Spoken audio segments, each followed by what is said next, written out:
जब विदेशी मुद्रा की जरूरत पड़ी थी तो वो हमारे किसानों ने भी रोका।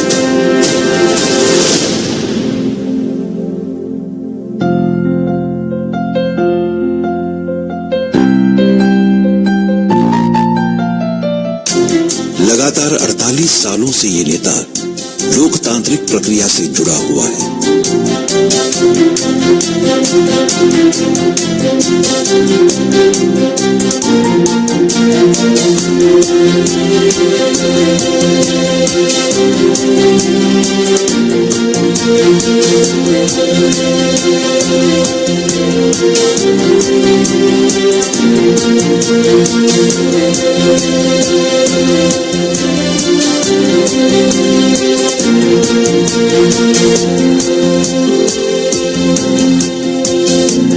और संसद ने उनकी इस लोकतांत्रिक सेवा का गौरव उन्हें सर्वोत्कृष्ट सांसद पुरस्कार देकर किया है। कामयाबी, यश अपयश, संकट, चुनौती कुछ भी हो, ये नायक कभी विचलित नहीं होता। संयम, सहनशीलता, ये इस नायक के गुण। ये नायक है, भूमिपुत्र है, राज्य करता है, किसान है, अपने विरोधियों का भी दोस्त है, दिलदार है, नवीनता का उसमें आकर्षण है, इसीलिए ये अभी भी जवान है। कोटि कोटि शुभेच्छाओं के साथ इस युवा को 75 मुबारक।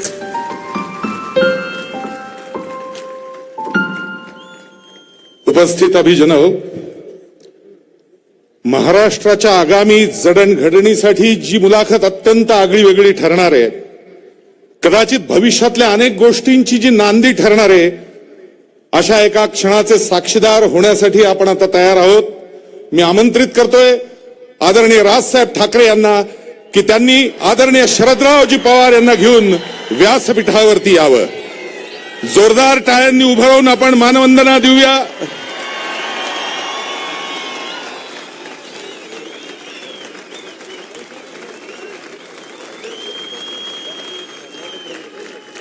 मी जागतिक मराठी अकादमीच्या वतीनं रामदासजी फुटाणे यांना विनंती करतो की त्यांनी आदरणीय राजसाहेब ठाकरे यांचा सन्मान करावा।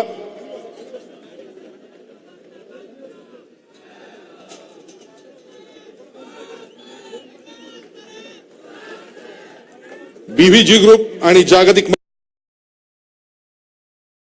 मराठी अकादमीच्या वतीने हा सन्मान होतोय।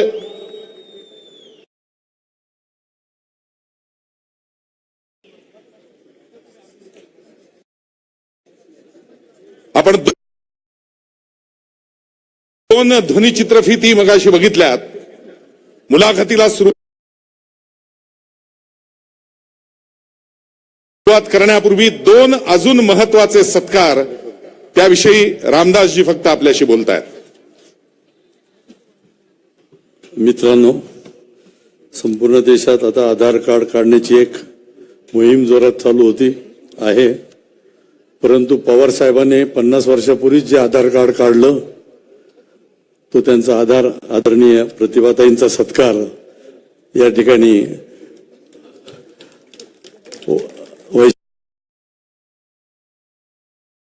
वैशाली गायकवाड आणि सुनील महाजन यांनी करावा असं विनंती। दुसरे आमचे मित्र राजसाहेब ठाकरे यांनी फार पूर्वी काढलेलं जे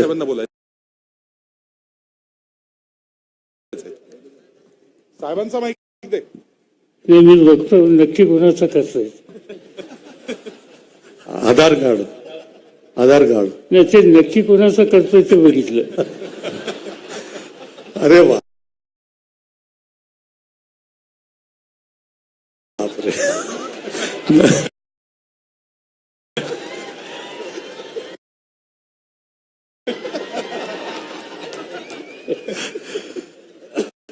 आणि तसंच राजसाहेबांनी फार पूर्वी पॅन कार्ड काढलं होतं। पॅन कार्ड सगळे काढतात,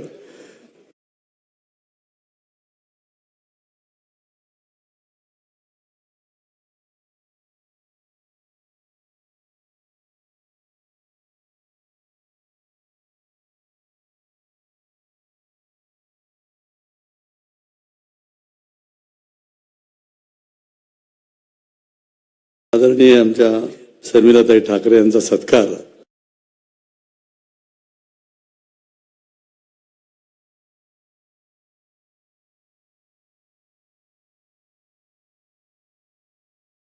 सुनील महाजन वैशाली त्यांनी करावं.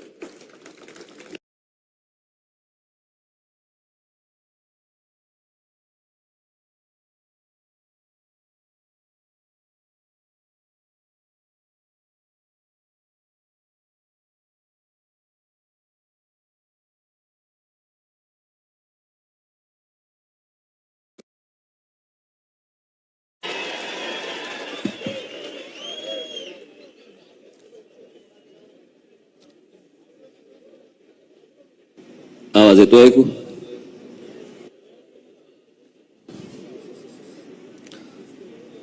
आदरणीय शरद पवार साहेब आणि इथे जमलेल्या माझ्या सर्व मराठी बांधवांनो, भगिनींनो आणि मातांनो,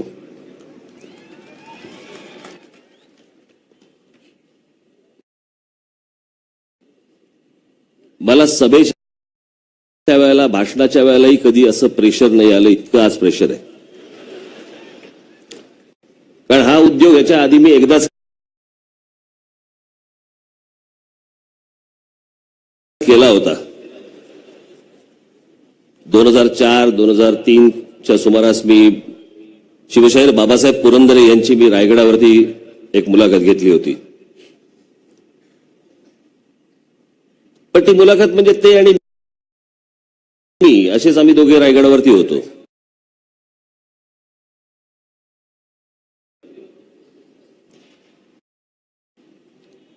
मला वाटत नाही महाराष्ट्राच्या इतिहासामध्ये अशा प्रकारची इतक्या लोकांसमोर कधी कुठची मुलाखत झाली असेल.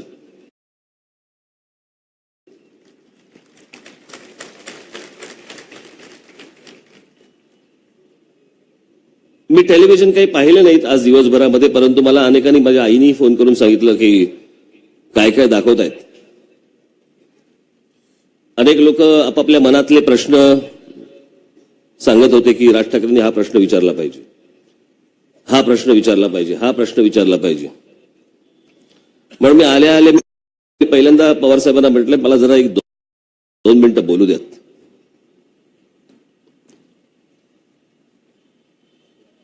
माझ्याकडे ज्या वेळेला सचिन इटकरे आणि आमचे रामदास फुटाणे माझ्याकडे जेव्हा आले की अशा प्रकारची एक मुलाखत घ्यायची म्हणून पवार साहेबांची,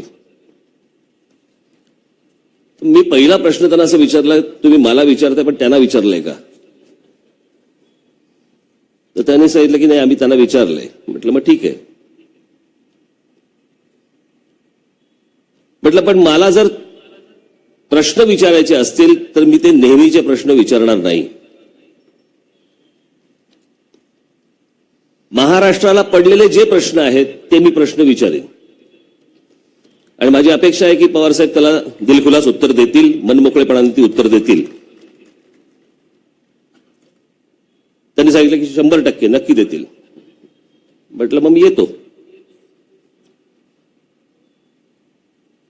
असंच करून बसतो मी, हो बोलून बसतो आणि नंतर टेन्शन यायला लागतं, नंतर मग ते प्रेशर यायला लागतं मला. याचं कारण आता जसं सांगितलं गेलं की 2 राजकीय पक्षांचे नेते, मी आता इथे 2 राजकीय पक्षांचे नेते म्हणून मी बसलेलो नाही. माझ्यासाठी माझे काका बाळासाहेब ठाकरे, माझे वडील श्रीकांत ठाकरे, त्यांच्या पिढीचा एक महाराष्ट्रातला देशाला माहीत असलेला हा शेवटचा नेता, त्या जनरेशनचा माहिती असलेला हे शेवटचे नेते.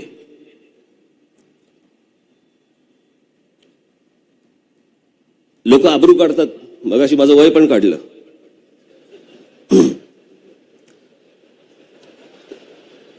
लपवण्यासारखं काही नाही आहे त्याच्यात. आता काय लपून काय करायचं. पण मला माझ्यामध्ये आणि त्यांच्यामध्ये जवळपास 27-28 वर्षाचं अंतर आहे. आणि आज ही मुलाखत घेत असताना सगळ्यात महत्वाचा माझ्यावरती असलेलं प्रेशर जे आहे ते आहे ते जनरेशन गॅपचं, एका पिढीच्या गॅपचं प्रेशर आहे.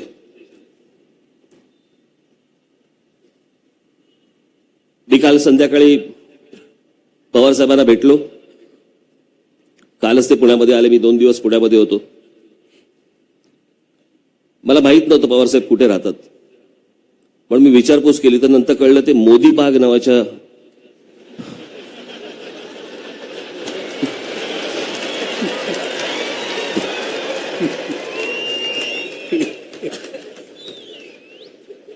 मला ते काय कळलं नाही पाहिलं.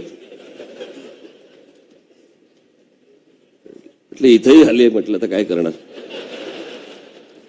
आणि दुपारी मी जेव्हा जेवायला बसलो त्यावेळेला मला सुप्रियाताईंचा मला फोन आला की आम्ही जळगावला आहोत, आम्ही सगळे चर्चा करतोय, तुम्ही उद्या बाबांना कोणते प्रश्न विचारणार आहात. तर म्हटलं मी आज संध्याकाळी जाऊन पवार साहेबांना भेटणार आहे. म्हणे पेपर फोडू नका पण. म्हटलं नाही, पेपर नाही फोडत. तुम्ही जर एकमेकांना सांगितलेच जर प्रश्न तर आम्ही बाहेर सांगू मॅच फिक्स होती म्हणून. मी काल पवार साहेबांना भेटलो. मग मी थोडक्यात प्रश्न सांगितलेच नाहीत. मी म्हटलं मी काही प्रश्न सांगत नाही. याचं कारण म्हटलं ते प्रश्न सांगितल्यानंतर तो उत्स्फूर्तपणा जो असतो तो उत्स्फूर्तपणा जातो. आणि म्हणून मी काही जे प्रश्न आणलेले आहेत, अनेकांच्या मनात अनेक प्रश्न असतील, ते काही सगळे प्रश्न मी आज इकडे विचारण्याचा भाग नाही. परंतु मला असं वाटतंय की मी जे प्रश्न काढलेले आहेत, महाराष्ट्राला पडलेले जे प्रश्न आहेत, देशाला पडलेले प्रश्न आहेत, अशा अनेक प्रश्न मी आज इथे काढलेले आहेत. मी खूप दिवसांनी खरं तर हातात पॅड घेतले शाळेनंतर, कारण माझ्यासाठी आजची परीक्षा आहे. मला अनेकांनी सांगितलं तू लॅपटॉप का नाही घेऊन जात. म्हटलं ते मला ते काही करता येत नाही, तसं ते बघता येत नाही, घरी ठीक असतं. आणि म्हणून मी आज या आपल्या सर्वांच्या साक्षीने मी पवार साहेबांना माझ्या मनातले, आपल्या मनातले असे काही प्रश्न विचारणार आहे. काही प्रश्न अतिशय गंभीर आहेत, परंतु त्या प्रश्नांची उत्तरं जर पवार साहेबांकडनं मिळणार नसतील तर मग कोणाकडनं मिळणार. आणि त्या प्रश्नांना पवारसाहेब दिलखुलासपणे उत्तर देतील. महाराष्ट्राचं एका वेगळ्या प्रकारे पवारसाहेब प्रबोधन करतील अशी मला आज आशा अपेक्षा आहे. पवारसाहेबांनी ज्या शिक्षण संस्थेमध्ये जिथे शिक्षण घेतलं, आज त्याच्याच पटांगणामध्ये आज हा कार्यक्रम होतोय. मगाशी सुशीलकुमार शिंदे साहेबांनी काही गोष्टी मला सांगितलं. त्यांनी तो प्रश्न तुम्ही विचारा. मी कसा विचारू म्हटलं. पोरीच्या बाबतीत एका मुलाला फसवल्याची घटना गोष्ट हे मी त्यांना कसं विचारू म्हटलं. पण आता बसल्या बसल्या त्यांनी मला एक हॉस्टेलची गोष्ट सांगितली. मला असं वाटतं संस्थेबद्दल आणि ती एक घटना जी आपण आता सांगितली की हॉस्टेल नव्हतं इथे, तर ते जरा आपण सुरुवात केली तर मला असं वाटतं बरं होईल. त्याच्यानंतर मी माझ्या प्रश्नांना सुरुवात करेन. नमस्कार. मला आनंद एका गोष्टीचा आहे की या महाविद्यालयामध्ये मी काही वर्ष काढली. काही वर्ष सांगायचं कारण घरच्यांची अपेक्षा होती की 4 वर्षात बाहेर यावं, पण मी 6 वर्ष घेतली. आणि त्याचं महत्वाचं कारण महाविद्यालयीन शिक्षणाच्या पेक्षा सुद्धा इतर गोष्टीत अधिक लक्ष होतं आणि त्यामुळे साहजिकच कालखंड वाढला. आता आम्ही बोलत असताना सांगत होतो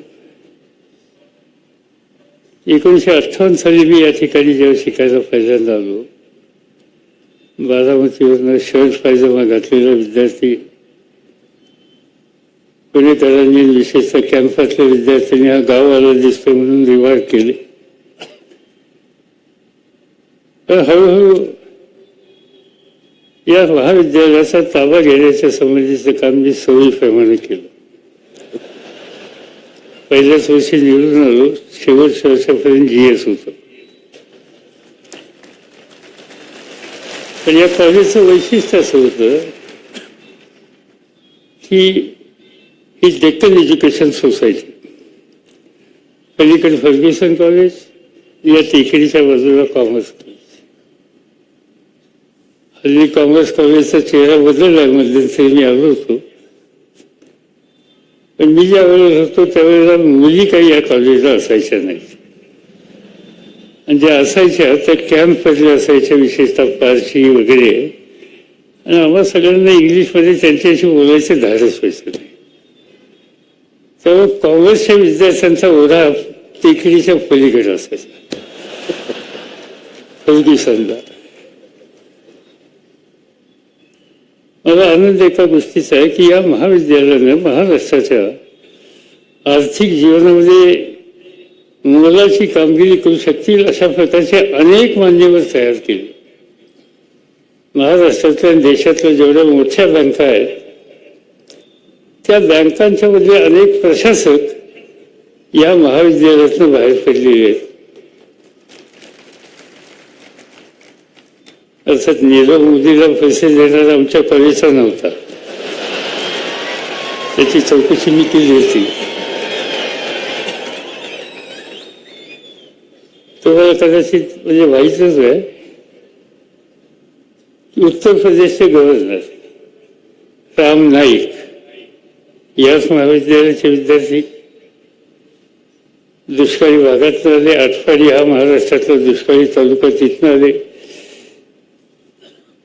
नंतर उत्तम शिक्षित झाले. महाराष्ट्राच्या विधानसभेत गेले, देशाच्या पार्लमेंटमध्ये गेले, देशाच्या मंत्रिमंडळामध्ये गेले आणि हल्ली उत्तर प्रदेशमध्ये काम करत आहेत. असे अनेक लोक आहेत की या वास्तूमधून ते बाहेर पडले, व्यक्तिगत जीवनामध्ये यशस्वी झाले आणि आपल्या यशस्वीतेच्या बरोबर या देशाच्या अर्थक्षेत्रामध्ये काही ना काहीतरी योगदान करण्याच्यासाठी त्यांनी कामगिरी केली. आणि म्हणून एवढी मोठी मुलाखत या ठिकाणी होत असताना राज ठाकरे घेतात म्हणल्यानंतर बऱ्याच जणांनी मला विचारलं की नक्की काय आहे. नक्की काय मलाही माहिती नाही. ते त्यांना काय पाहिजे ते विचारतील, मला हवे ते विचारेल. पण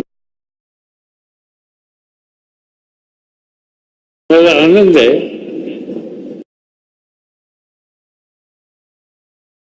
की जिथं मी आयुष्याची महाविद्यालयीन शिक्षणाचा कालखंड घातला आणि खरं सांगायचं जे महाराष्ट्रातल्या विद्यार्थी चळवळीमध्ये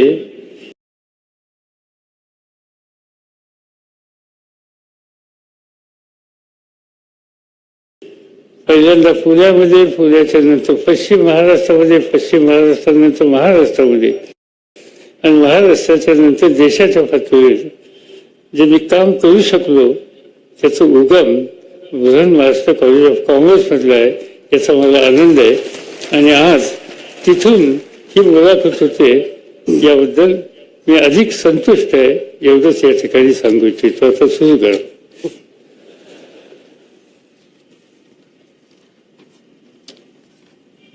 मी थोडं लिहून आणलेत प्रश्न, विसरायला नको म्हणून. माझा पहिला प्रश्न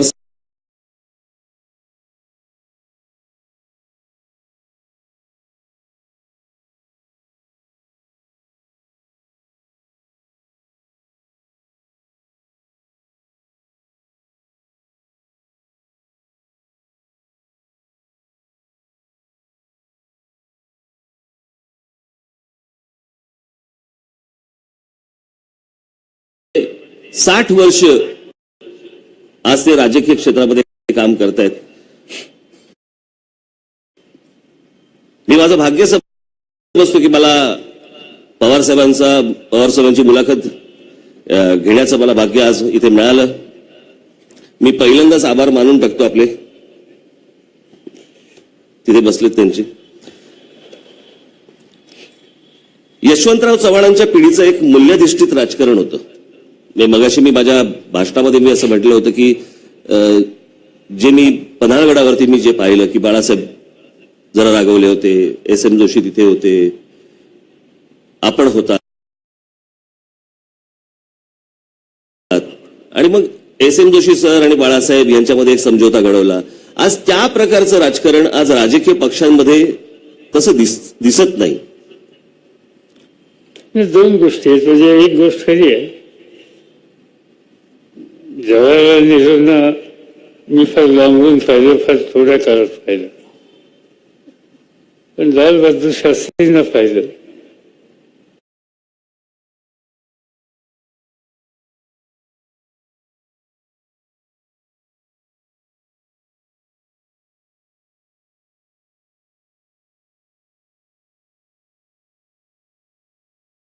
त्या काळामध्ये मी त्या पक्षात होतो आणि त्याचबरोबर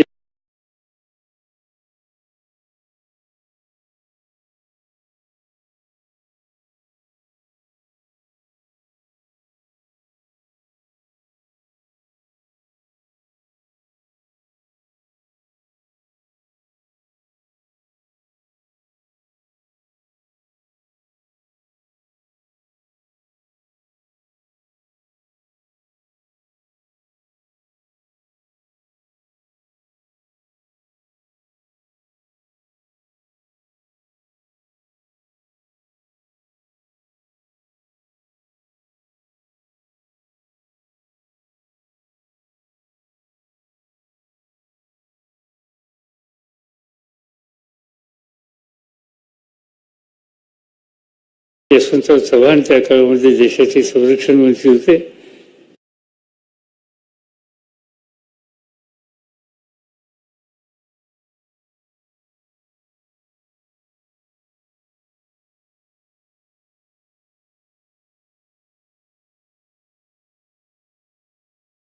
आणि महाराष्ट्रातल्या आम्हा तरुण पिढीचं एक ते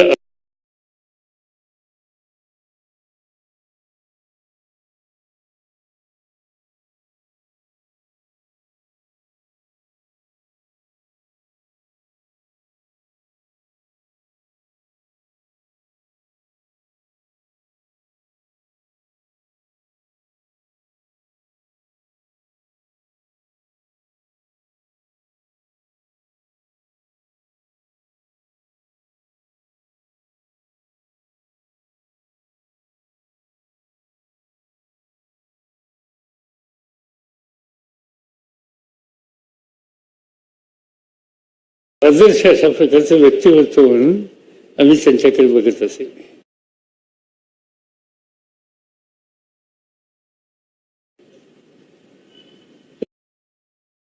यशवंतरावांनी आम्हाला एक गोष्ट शिकवली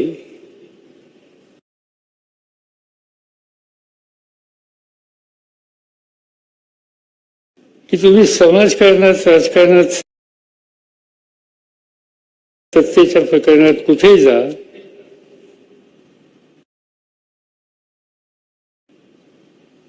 पण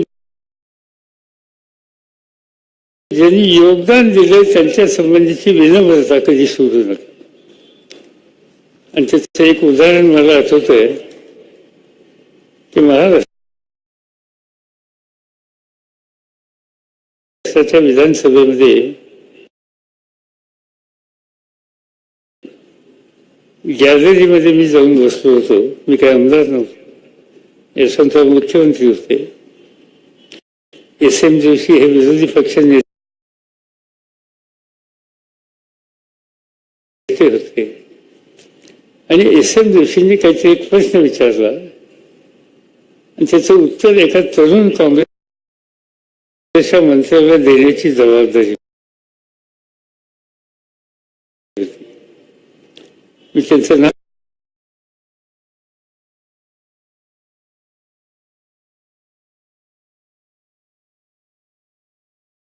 सांगत नाही, त्यांनी उत्तर उत्तम रीतीने दिलं.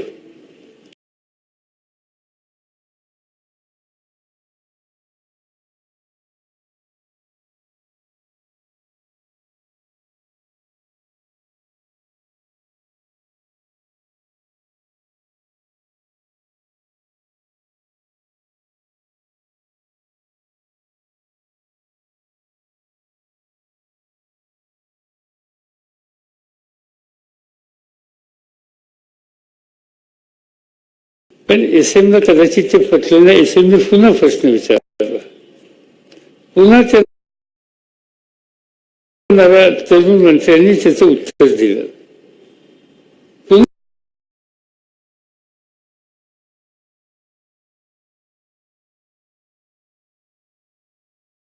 असं की मी नावं कोणाची घेत नाही. आपण नसताना घेत तर मला सांगा, जमी घेत जाईल.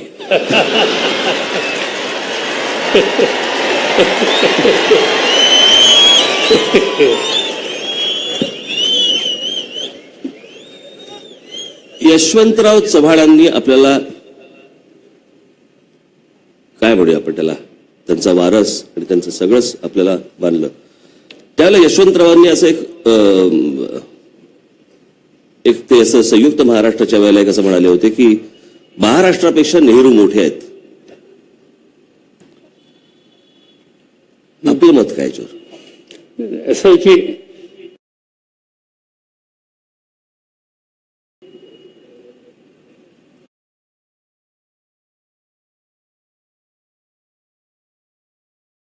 म्हणजे हा प्रश्न आम्ही लोकांनी विचारला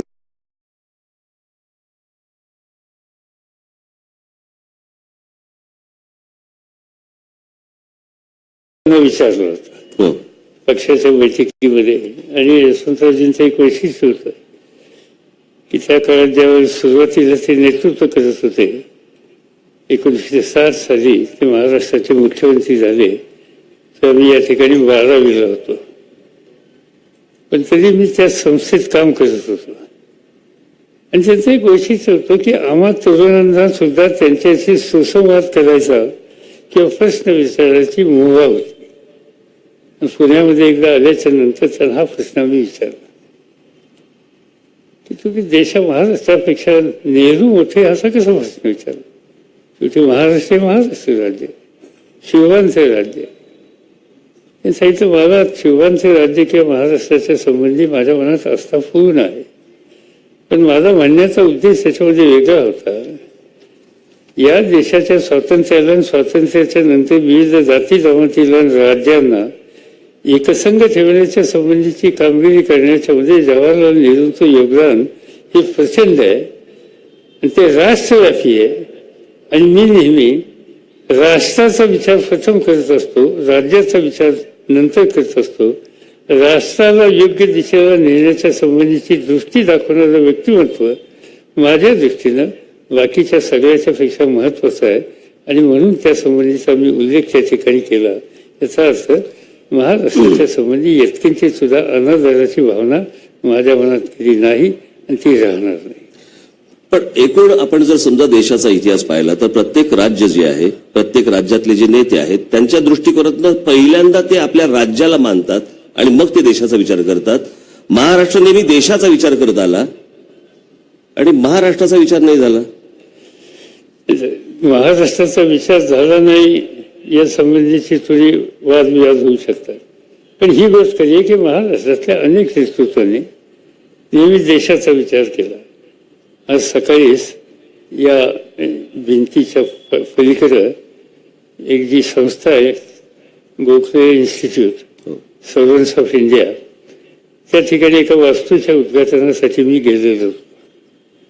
आणि तिथं मी बोलत असताना गोखल्यांच्या संबंधी एक गोष्ट सांगितली. या महाविद्यालयाच्या वास्तूच्या पाठीमागे टेकडी आहे. त्या टेकडीवर एक असं स्मारकासारखा दगड आहे आणि त्या दगडाचं वैशिष्ट्य असं आहे की 1905 साली नामदार गोखले आणि त्यांचे 3 सहकारी त्या ठिकाणी गेले आणि त्यांनी शपथ त्या ठिकाणी घेतली की आपण देशाचा नेहमी विचार करायचा. जात, धर्म, व्यक्ती, राज्य, भाषा या महत्वाच्या आहेत, पण याच्यापेक्षा राष्ट्र महत्वाचं आहे.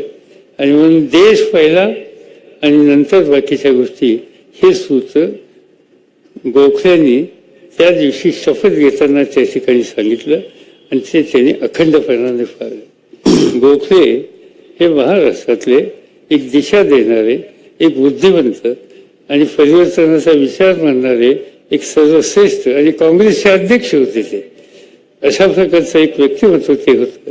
त्यांनी जे सांगितलं, मला असं वाटतं की तो विचार प्रत्येक मराठी माणसाने केला पाहिजे. राष्ट्र हे राष्ट्र आहे, पण महाराष्ट्राचा अभिमान मला आहे. महाराष्ट्राचा अभिमान मी कायम ठेव.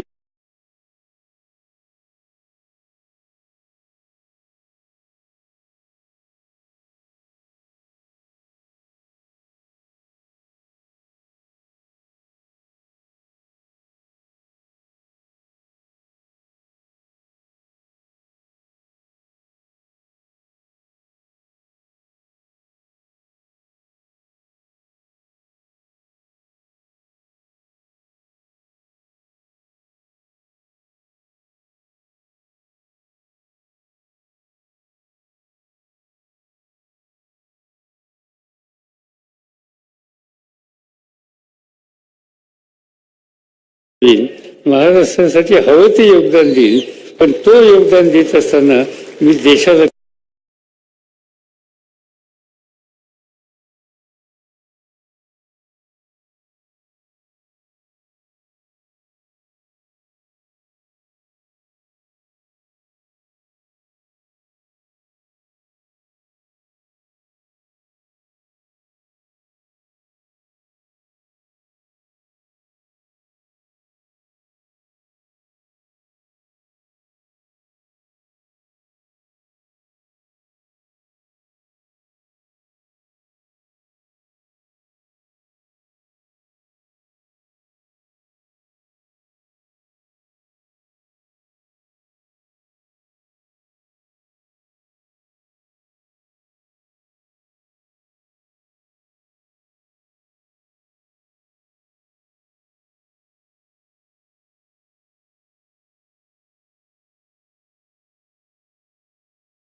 वर्ष देशाच्या शेती खात्याचा मंत्री होतो.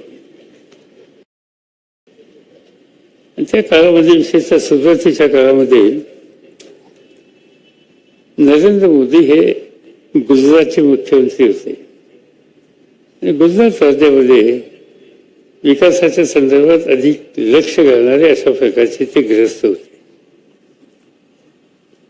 पण त्याची एक गोष्ट आम्हा सगळ्यांना खटकायची की मुख्यमंत्र्यांची परिषद ज्यावेळी देशाची दिल्लीला असायची, त्यावेळेस त्यांचा अत्यंत आक्रमकपणाने डॉक्टर मनमोहन सिंगांच्यावर व्यक्तिगत ते हल्ला करायचे.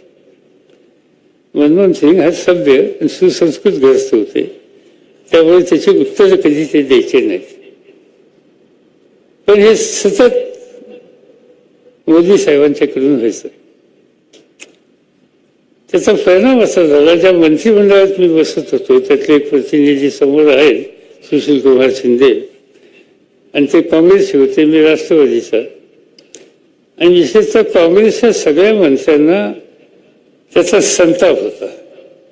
किंवा या पद्धतीने प्रधानमंत्र्यांच्यावर व्यक्तिगत हल्ला करणे योग्य नाही, सर्वमान्य अशी गोष्ट पक्षामध्ये होती. आणि त्यामुळे साहजिकच मोदींच्याकडे बघण्याचा काँग्रेसच्या मंत्र्यांचा दृष्टिकोन हा अनुकूल नसायचा.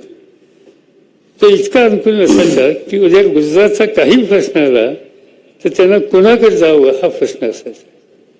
आणि माझी भूमिका त्याच्यात असायची, गुजरात हा भारताचा एक भाग आहे. मोदींची भूमिका प्रधानमंत्र्यांच्याबद्दल अयोग्य असेल याचा अर्थ गुजरातच्या जनतेची चूक नाही. आपण राष्ट्राची जबाबदारी घेतलेली आहे, आणि राष्ट्राची जबाबदारी आपण घेतली आहे, तेव्हा गुजरातच्या जनतेची सुद्धा जबाबदारी आपल्याला टाळता येणार नाही.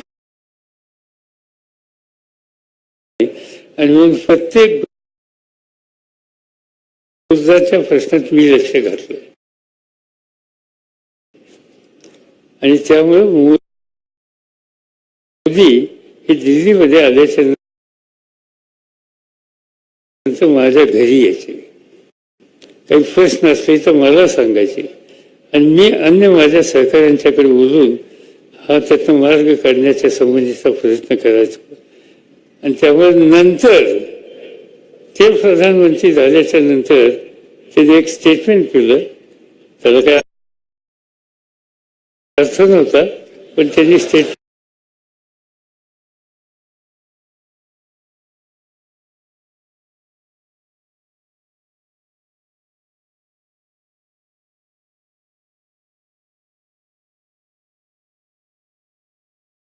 यांच्या करंगलीला धरून मी राजकारणात आलो. माझ्याबरोबर नाही, ते आधीच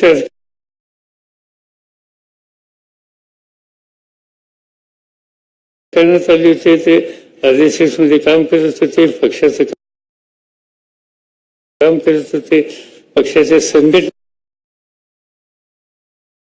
काम त्यांनी अनेक वर्ष केलं आणि ते अनेकांच्यावर त्यांनी त्यांच्या विचाराच्या लोकांच्यावर केलं. सुदैवानं माझी कळंगी कधी त्यांच्या हातात सापडली नाही आणि त्यामुळं ते काही म्हणले व्यक्तिगत सलोख आहे. म्हणजे याच्यात तुम्ही पाहिलेले लहानपणी तुमच्या काकांचे माझे संबंध अत्यंत ओलाव्याचे होते, पण बाळासाहेब व्यासपीठावर उभे राहिल्याच्या नंतर माझ्याबद्दल काय बोलायचे, मी बाळासाहेबांच्याबद्दल काय बोलायचो याची चर्चा न केलेली होती. पण ते कधी मला मामल्या म्हणायचे किंवा आणखीन कशाने भरलेलं पोतं म्हणायचे, पण त्यांच्या मनात फार कधी असायचं नाही. त्यांनी व्यक्तिगत सलोखा कधी सोडला नाही. म्हणजे त्यांचं एकच उदाहरण मी सांगतो आणि हे सांगायचं कारण की माझी मुलगी राज्यसभेला उभं राहण्याच्या संबंधीचा विचार आमच्या पक्षातल्या सहकार्याने केली, तिचा फॉर्म भरायचा होता. ते बाय इलेक्शन होतं.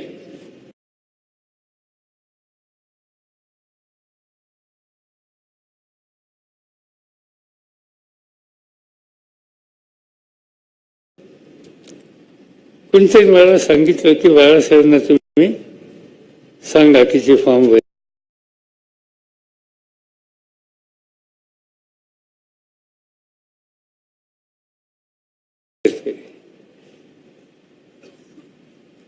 तिचं म्हणजे बाळासाहेबांचं वैशिष्ट्य असं की त्यावेळी ती ज्यावेळी 2 वर्षाची होती त्या बाळासाहेबांच्या किंवा मीनाताईंच्या खांद्यावर घेऊन तुमच्या घरी ती खेळलेली आहे. आणि मी बाळासाहेबांना फोन केला. बाळासाहेबांनी मला प्रश्न विचारला, माझ्या कानावर आलं सुप्रिया राज्यसभेला उभी राहते. हो म्हणजे मी असं पक्षातले लोक म्हणतात तिने उभं राहावं, तुमची काय भूमिका हे जाणून घेण्यासाठी मी फोन केला. काय बोलतोय म्हणजे आपली मुलगी पहिल्यांदा निवडणुकीला उभी राहायची, माझी काही वेगळी भूमिका असेल? ती बिनविरोधी, तिला कुणी विरोध करणार नाही. मी म्हटलं तुमचे मित्र पक्ष, तुम्ही कमळीची काळजी करू नका. तुम्ही अजिबात त्याची काळजी करू नका. कमळीची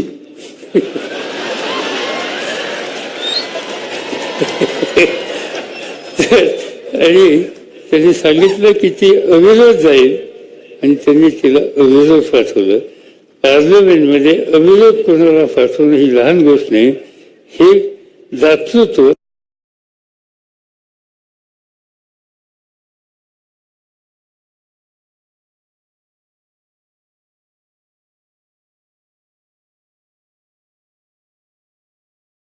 मध्ये होतं. आणि ही एक भावना नेतृत्वाच्या बद्दल, सहकार्यांच्या बद्दल, मित्रतांच्या बद्दल ठेवण्याची एक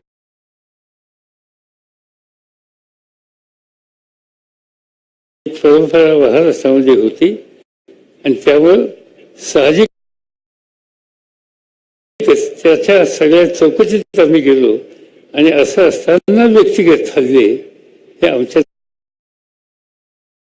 चौकशीत बसत नाही. मी जरा थोडासा परत अजून मागे जातो. काँग्रेसमधून आपण बाहेर पडलात, मग समाजवादी काँग्रेसमधनं 86 साली आपण पुन्हा काँग्रेस, 99 साली आपण पुन्हा राष्ट्रवादी काँग्रेस. आज जाताना आणि बाहेर पडताना काय विचार होता मनात? 2 गोष्टी होत्या. एक गोष्ट त्याच्यात लक्षात घ्या की माझ्या सार्वजनिक जीवनाची सुरुवात ही काँग्रेस विचारातून झाली. बरोबर. त्यामुळे समाजवादी असलं तरी काँग्रेस, राष्ट्रवादी असेल तरी काँग्रेस. तर काँग्रेसची विचारधारा, नेहरू गांधीची विचारधारा मी कधी सोडली नाही. काही गोष्टी मतभेद झाले. आता मतभेद झाले अशा काही गोष्टी होत्या, त्याच्यातून पक्ष सोडायचा निर्णय घ्यावा लागला. पहिल्यांदा जेव्हा आम्ही हा निकाल घेतला त्याच्यात 4 भागीदार होते, त्यातला एक भागीदार समोर आहे, सुशील कुमार शिंदे. ते नाही आले बरोबर. हो बरोबर आले, आम्ही दोघांनी बरोबर सोडलं. नंतर नाही नंतर नाही, नंतर त्यांनी म्हणजे पहिल्यांदा ते मी बरोबर होतो, आम्ही बरोबर काँग्रेस सोडली, आम्ही सरकार वसंतदादांचं घालवलं, आम्ही सरकार ताब्यात घेतलं, आम्ही राज्य उत्तम रीतीने चालवलं. आणि नंतर निवडणुकीच्या आल्याच्या नंतर आमचे अनेक सहकारी शंकरराव चव्हाण, सुशील कुमार शिंदे हे पुन्हा मूळ काँग्रेसमध्ये गेले.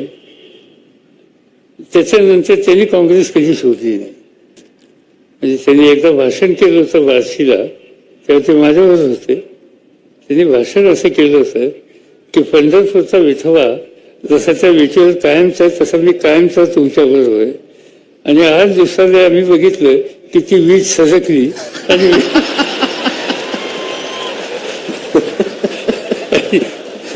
विठोबा आम्हाला सोडून गेला. पण तेव्हापासून आजपर्यंत विठोबाने वीज कधी सोडली नाही, त्यांनी काँग्रेसचीच वीज कायम ठेवली. ही गोष्ट जमेची आहे आणि ही सांगायचा मला आनंद आहे. पण त्यातला हा भाग आहे की पक्ष सोडला म्हणजे काहीतरी कारणं घडली. नंतर ज्या वेळेला आम्ही हा राष्ट्रवादी काँग्रेस पक्ष काढला त्याला थोडंसं कारण आहे. वाजपेयी त्यावेळेस प्राईम मिनिस्टर होते, मी काँग्रेस पक्षाचा लोकसभेतला नेता होतो.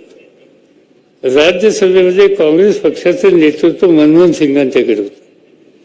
आणि संसदीय लोकशाहीमध्ये एक पद्धत आहे की ज्या वेळेला सत्ताधारी पक्षाचा प्रधानमंत्री राजीनामा देईल किंवा अल्पमतात जाईल, त्यावेळेला जो अधिकृत विरोधी पक्षाचा नेता आहे त्याला सरकार बोलवायला राष्ट्रपतीने बोलवायचं असतं.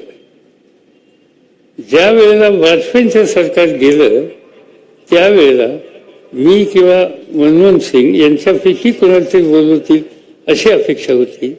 पण त्यावेळच्या काँग्रेसच्या अध्यक्षांनी राष्ट्रपतींना जाऊन आपल्या वतीनं क्लेम करणं, म्हणजे मी सरकार बनवायला तयार आहे अशा प्रकारचं पत्र त्या ठिकाणी दिलं. आणि ते आम्हा कोणाला आवडलेलं नव्हतं. त्याचं मुख्य कारण की पक्षाचं नेतृत्व करणारा सदनामधला जो व्यक्ती असेल ती या सदनातलं किंवा त्या सदनात, त्याला यत्किंचित न विचारता त्यांना टेलिव्हिजनवर अशी माहिती मिळते की आपल्या पक्षाच्या अध्यक्षांनी सरकार बनवायची मागणी स्वतःच्या नावानं केली. हे लोकशाहीच्या संसदीय पद्धतीच्या आणि माझ्या मनाला पटलं नाही. तिथंच मी निर्णय घेतला आणि बाजूला झालो. साहेब 1992ला बाबरी मशीद पडली डिसेंबरला आणि महाराष्ट्रात दंगली झाल्या. 93ला ही जानेवारीमध्ये दंगल झाली आणि त्यावेळेला आपल्याला इथे महाराष्ट्रामध्ये पुन्हा मुख्यमंत्री म्हणून पाठवण्यात आलं. खरं बघायला गेलं तर आपण केंद्रामध्ये मंत्री राहून देखील महाराष्ट्राची स्थिती आपण आवाक्यात आणू शकला असतात. नक्की आपल्यात आणि नरसिंहरावांमध्ये काय झालं? 2 गोष्टी होत्या. त्या दिवशी एक गोष्ट खरी आहे की ही सगळी आग मुंबई लागली होती आणि ती थांबत नव्हती. NKP साळवे आता हयात नाहीत, त्यामुळे सगळ्यांचे हितचिंतक होते. तसेच नरसिंहरावांचे सुद्धा अत्यंत जवळचे मित्र होते. ते सकाळीच माझ्याकडे आले. मला म्हणाले की नरसिंहरावांना काही तुमच्याशी बोलायचं आहे, तुम्ही चला. आम्ही दोघंही त्यांच्या घरी गेलो. मी डिफेन्स मिनिस्टर होतो आणि मला नरसिंहरावांनी सांगितलं की देशाचं अर्थकारण बदलण्याच्या दृष्टीनं मी काही महत्वाची धोरणं आखली आणि त्याचं जगात स्वागत होत आहे. परंतु जगाचं लक्ष दिल्लीपेक्षा आर्थिक जगाचं मुंबईकडे अधिक आहे आणि मुंबई ही पेटली आहे. हा संदेश जगामध्ये जाणं हा जगातल्या भांडवली गुंतवणूक करण्याच्या संबंधी आस्था असलेल्या देशातल्या घटकांच्या दृष्टीनं ही अत्यंत चिंताजनक बाब आहे. आणि म्हणून त्यांना एक विश्वास द्यायला पाहिजे आणि तो विश्वास द्यायचा असेल तर महाराष्ट्र सावरायचं काम तुम्ही केलं पाहिजे. माझी तयारी नव्हती. मी जवळपास आमची चर्चा सकाळी 10ला सुरू झाली, 4 वाजेपर्यंत मी नाही म्हणत होतो, त्यांचा आग्रह होता. नंतर शेवटी मला त्यांनी एकच सांगितलं की ठीक आहे, तुम्ही ठरवा. पण मला आश्चर्य वाटलं की तुम्ही अशी कशी भूमिका घेता. मी म्हणलं का आश्चर्य? ते म्हणजे ज्या महाराष्ट्राने तुम्हाला मोठं केलं, ज्या मराठी माणसांनी तुम्हाला इथपर्यंत आणलं, ज्या मराठी माणसांनी तुम्हाला 2 वेळेला मुख्यमंत्री केलं, त्यावेळी 3 वेळेला, आणि ते राज्य जवळच असताना सुद्धा त्या आपल्या बांधवांच्यासाठी महाराष्ट्रात जावं असं तुम्हाला वाटत नाही, याचं मला आश्चर्य वाटलं. आणि मी खरं सांगतो, मी त्यांनी अस्वस्थ झालो आणि मी त्यांना हो म्हणलं आणि परत महाराष्ट्रामध्ये आलो. आपण हा विचार केला, तो एक भावनिक विचार होता, मी मान्य करतो. परंतु नरसिंहराव इतकं सरळ भावनिक काम करू शकतील असं वाटलं होतं का आपल्याला? मी थोडंसं पार्श्वभूमी याची अशी आहे की आपण त्यावेळेला 91 साली आपण काँग्रेसच्या अध्यक्षपदासाठी म्हणून आपण उभे राहिला होतात.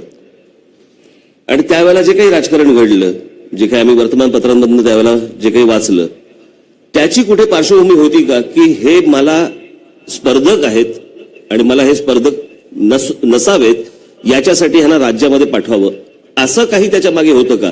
कारण बघायला गेलं तर आपण मुंबईमधली दंगल, आपण मुख्यमंत्री असा किंवा केंद्रामधले मंत्री असा, आपण आपल्याला ती आटोक्यात आणणं हे सहज शक्य होतं.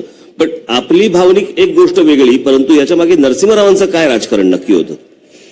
एक गोष्ट मला सांगतो, त्याचे 2 भाग आहेत. म्हणजे दंगल तुम्ही म्हणता आटोक्यात आणली असती, त्याच्यात मी पूर्ण सहमत नाही, पाठली आहे. आणि त्याचं कारण की इथं मुख्यमंत्री सुधाकरराव नाईक, राज्याचं नेतृत्व करणारी एक व्यक्ती, ती आपल्या प्रशासकीय यंत्रणेला सूचना देत असते, इन्स्ट्रक्शन देत असते. आणि इन्स्ट्रक्शन देणाऱ्या एकाच्या ऐवजी 2 सेंटर ऑफ पॉवर 2 झाल्या तर प्रशासन यंत्रणेमध्ये कन्फ्युजन होतं आणि ते योग्य प्रकारचं काम करायला त्यांना मर्यादा येतात. आणि त्यामुळं मी दिल्लीत बसून यांच्या राज्याच्या मुख्यमंत्र्याच्या अधिकारात हस्तक्षेप करणं हे योग्य नव्हतं. हा त्यातला एक भाग. दुसरा भाग असा की साधारणतः दिल्लीमध्ये, विशेषतः महाराष्ट्रातल्या कुठलीही व्यक्ती एका विशिष्ट पातळीच्या पुढे जाऊ नये याच्या संबंधी काळजी घेणारा फार मोठा वर्ग असतो. आणि मग ते नरसिंहराव असतील किंवा आणखीन कोणी असतील, पण नरसिंहरावांना सांगणारे असे घटक दिल्लीच्या आजूबाजूला फार मोठ्या प्रमाणात असतात. दिल्लीचं एक वैशिष्ट्यच आहे की म्हणजे दिल्लीमध्ये काही घटक हे सकाळपासून संध्याकाळपर्यंत एकमेकाच्या घरी नेत्यांच्या जात असतात, राजकारणी असतात, पक्षातले असतात. सकाळी जाणार प्रधानमंत्र्यांच्याकडे, नमस्कार करणार, पुढे माझ्या घरी येणार आणि सांगणार की सगळ्या पार्लमेंटच्या सदस्यांच्या चर्चा आता देश वाचवायचा असेल तर तुमच्याशिवाय पर्याय नाही. माझ्यापासून शंकरराव चव्हाणांच्याकडे जाणार की यशवंतराव चव्हाणांच्या नंतर महाराष्ट्रातला हा पोलादी पुरुष तुम्हीच म्हणून लोक दिल्लीमध्ये बघतात, आता तुम्हालाच याच्यामध्ये लक्ष दिलं पाहिजे. आणखीन त्यावेळेला अर्जुन सिंग होते, त्यांच्याकडे जाणार की तुमच्यासारखा कर्तृत्वात माणूस आज कुणीच नाही, अशी सगळी खासदारांच्या चर्चा आहे, देश सावरायला तुम्हालाच पुढाकार घ्यावा लागतो. तिथून जाऊन परत एकदा संध्याकाळी प्रधानमंत्र्यांच्या घरी जाणार आणि हे 3 जण असं म्हणत होते पण मी तुमची बाजू मांडली हे त्या ठिकाणी सांगणार.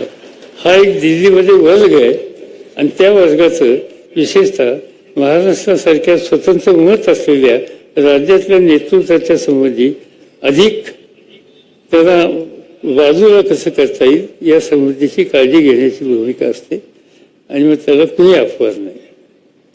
मग ते थोडंसं झालं तसं.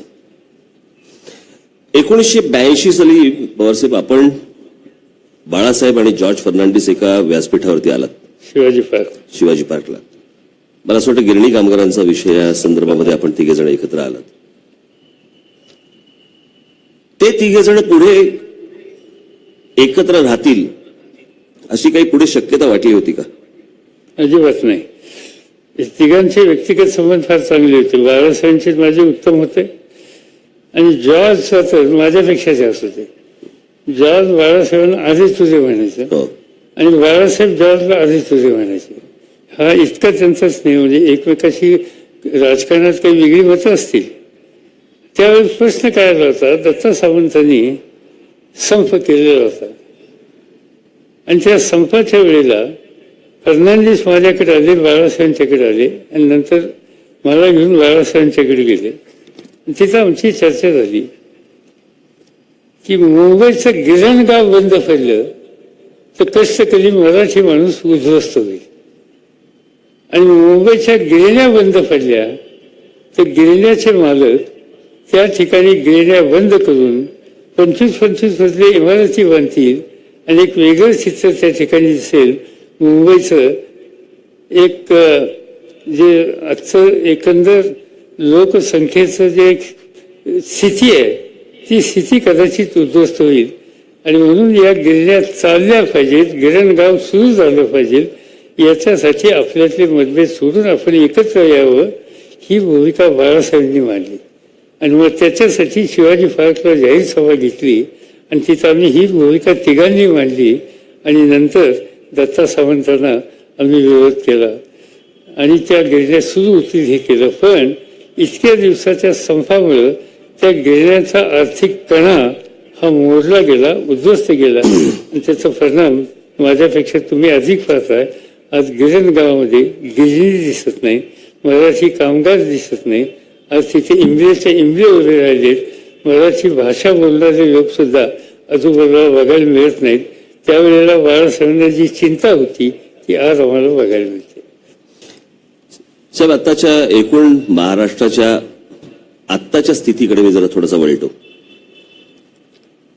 पुढे वेगवेगळे प्रश्न येतीलच, परंतु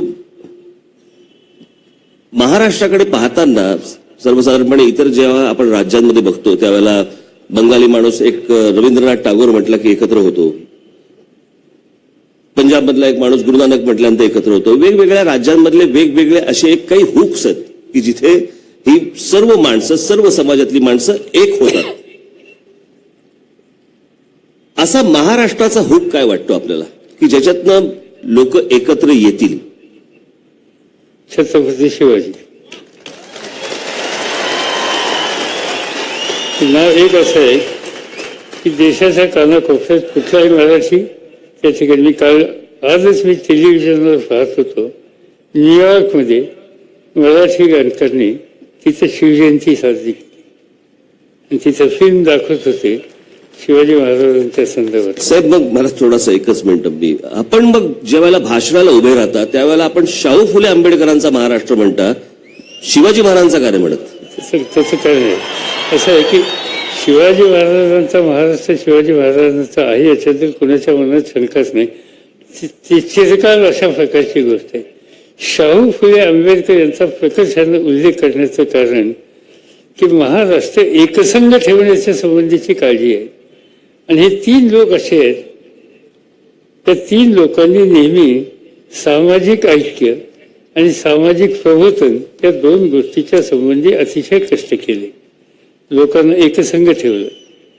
खरं सांगायचं म्हणजे तुमचे आजोबा, मी त्यांना जवळून बघितलेलं आहे तुमच्या घरीच.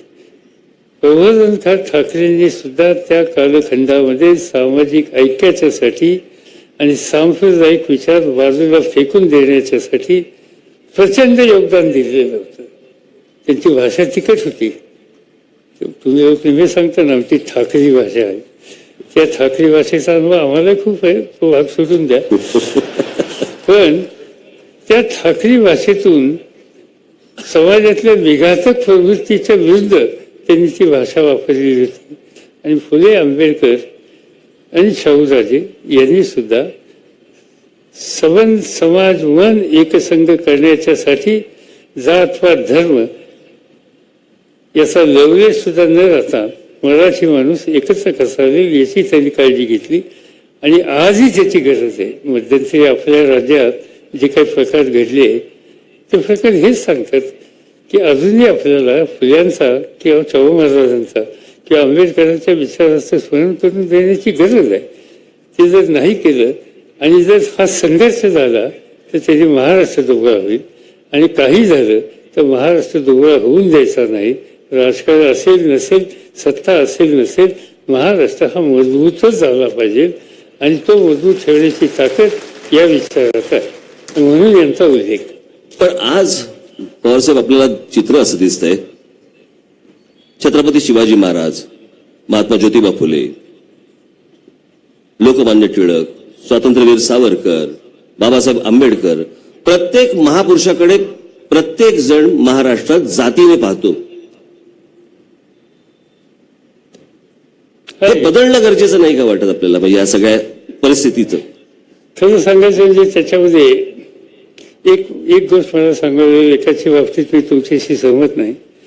शिवाजी महाराजांच्याकडे महाराष्ट्रात कोणी जातीने बघितलेले नाही. नाही नाही नाही नाही, प्रश्न असा आहे, आपण जातीने बघत नाही, परंतु काही जण त्याच्याकडे जात म्हणून बघतात. महाराष्ट्राच्या बाहेर थोडस तिथं काय, तिथं एक शब्द माझ्या बाबतीत तिथं म्हणतात मराठा स्ट्रॉंगमॅन. मराठा स्ट्रॉंगमॅन हा शब्द दिल्लीमध्ये घेतला जातो. मराठा तिथं जाती वाटत करत नाही. मराठा म्हणजे महाराष्ट्राचा जो मराठी त्याला तिथं मराठा. अगदी बरोबर आहे. तिथं म्हणजे या सगळ्या गोष्टींची सुरुवात, म्हणजे ज्या सर्व समाजांना एकत्र घेऊन जो एक सैन्य लढा असा जो उभा केला, ते आपले छत्रपती शिवाजी महाराज. आज त्यांच्याच भूमीमध्ये आज जाती जातीमध्ये जो कडवटपणा आलेला आहे, तो दूर होण्यासाठी आपण काय केलं पाहिजे? त्याला खरं सांगायचं, हाच फुले आंबेडकरांचा ते शाहू महाराजांचा विचार हा. ते विशेषतः तरुण पिढी ही त्यांच्यामध्ये मराठी अस्मिता आणि राष्ट्राची अस्मिता याच्याबद्दल अधिक बिंबवण्याची गरज आहे. म्हणजे मी करतोय ते बरोबर करतोय.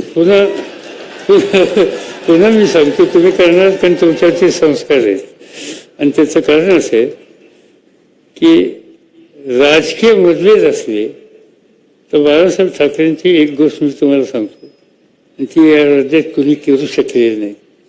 बाळासाहेब ठाकरे एकमेव असे राजकीय नेते होऊन गेले की त्यांनी औरंगाबादमध्ये खैरेसारखा एक सुतार समाजातला एका व्यक्तीला महाराष्ट्राच्या मंत्रिमंडळात मंत्री केलं. देशाच्या पार्लमेंटमध्ये 5 वेळेला निवडून पाठवलं. त्याच्या जातीचे तिथं 5,000 सुद्धा मतं नाहीत. पण बाळासाहेबांचं वैशिष्ट्य होतं, त्याची जात त्यांनी कधी बघितलं नाही, त्याचं कर्तृत्व बघितलं. आणि बाळासाहेबांनी अशी अनेक माणसं ही महाराष्ट्रात उभी केली. आणि मराठी माणसाच्या मनामध्ये त्या व्यक्तीकडे बघत असताना त्याची जात बघू नका, त्याचं कर्तृत्व बघा, आणि मी कर्तृत्वाचा पुजारी आहे हा विचार बाळासाहेबांनी मांडला. आणि त्यामुळं वेगवेगळ्या समाजातल्या वेगवेगळ्या, मला आठवतंय की त्यावेळेला त्या अंबरनाथच्या जवळ एक मुस्लिम समाजातला साबीर शेख मुस्लिम समाज, त्याला मंत्रिमंडळाशी त्यांनी घेतलं. म्हणजे त्यांना कधीही जात धर्म हे त्यांच्या पुढे आढळून नाही. आज का परिस्थिती आली आहे महाराष्ट्रात ही? त्याचं कारण असं आहे की आज दुर्दैवानं काही जातीवाचक संघटना ह्या कुठे ना कुठेतरी वारसा धरायला लागलेल्या आहेत.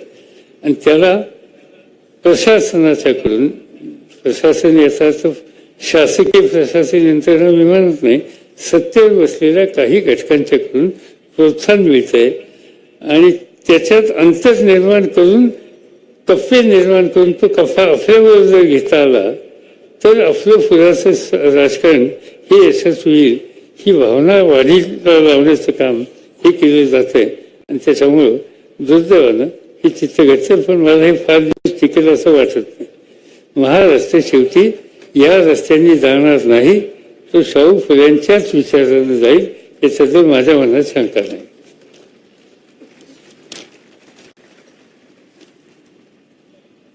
आशा ठेवू, आशा ठेवूया.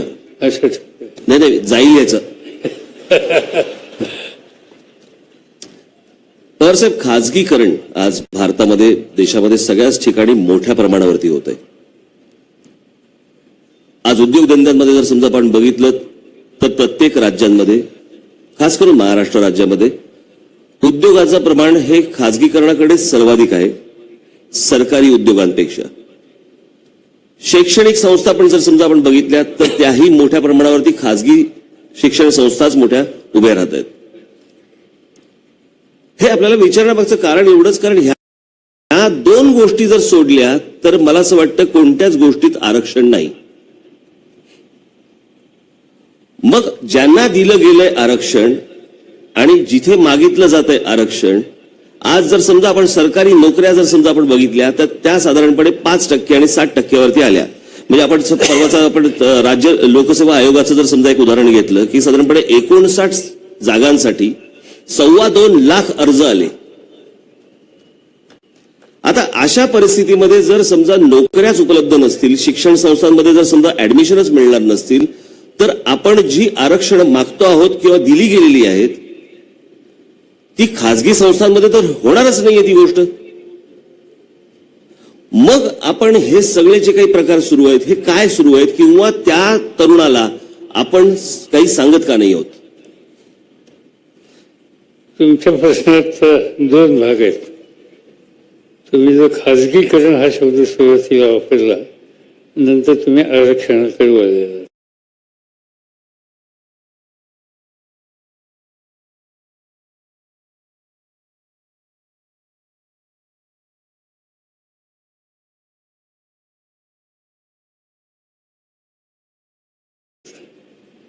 देश स्वतंत्र झाला त्यावेळेला या देशाची ताकद नव्हती.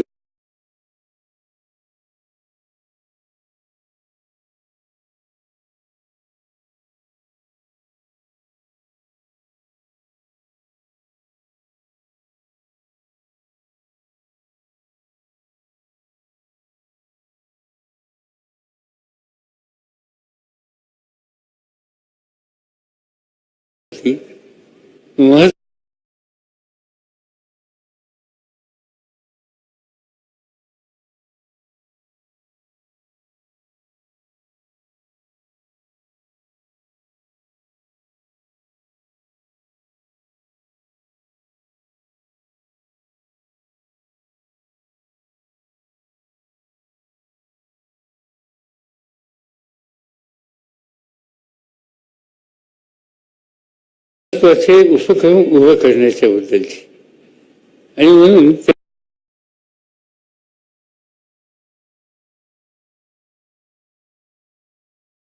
त्यावेळेला त्यावेळेच्या नेतृत्वानं रशियन पॅटर्न स्वीकारला. रशियन पॅटर्न याचा अर्थ सार्वजनिक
करायचं असेल तर आर्थिकदृष्ट्या जो दुर्बळ आहे तो कुठल्याही जातीचा असेल त्याला आरक्षण दिलं पाहिजे. अगदी बरोबर आहे. मला असं वाटतं हा पहिल्यांदा विचार महाराष्ट्रामध्ये किंवा देशामध्ये बाळासाहेबांनी हा पहिल्यांदा मांडला की जातीला जरी पोट असलं तरी पोटाला जात लावू नका. आणि त्यांचेच संस्कार आमच्यावरती आहेत, त्याच्यामुळे आर्थिक दृष्ट्या जे कमजोर असतील त्यांनाच आरक्षण मिळालं पाहिजे आणि बाकी आरक्षणाची आवश्यकता नाही. हा एक मुद्दा जरी झाला. आणि पण मग आज जे वातावरण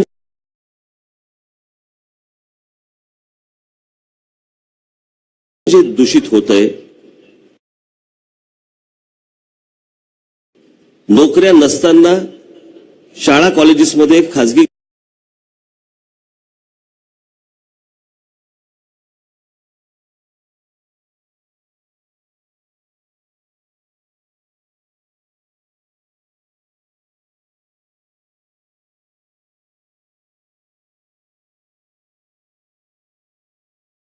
महाराष्ट्रामध्ये ऍडमिशन नसताना, तर आपण, मला असं वाटतं, जी आज जो तरुण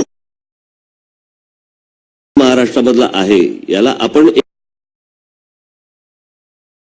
एक आव्हान करणं गरजेचं, आता जे आपण केलंच, अर्थातच केलं, परंतु एक त्याच्यावरती एक मला असं वाटतं आपण एक जाहीर सभा आपण जर समजा घेतली आणि तिथे जर समजा त्या प्रकारचं प्रबोधन केलं तर ते जास्ती खोलवर जाईल असं आपल्याला वाटत नाही का? नक्कीच वाटेल, त्याचा उपयोग होईल. पण त्याच्यावर दुसरी गोष्ट केली, आणि ती म्हणजे जे लोकांचं प्रतिनिधित्व करतात आणि त्याला संधी मिळते.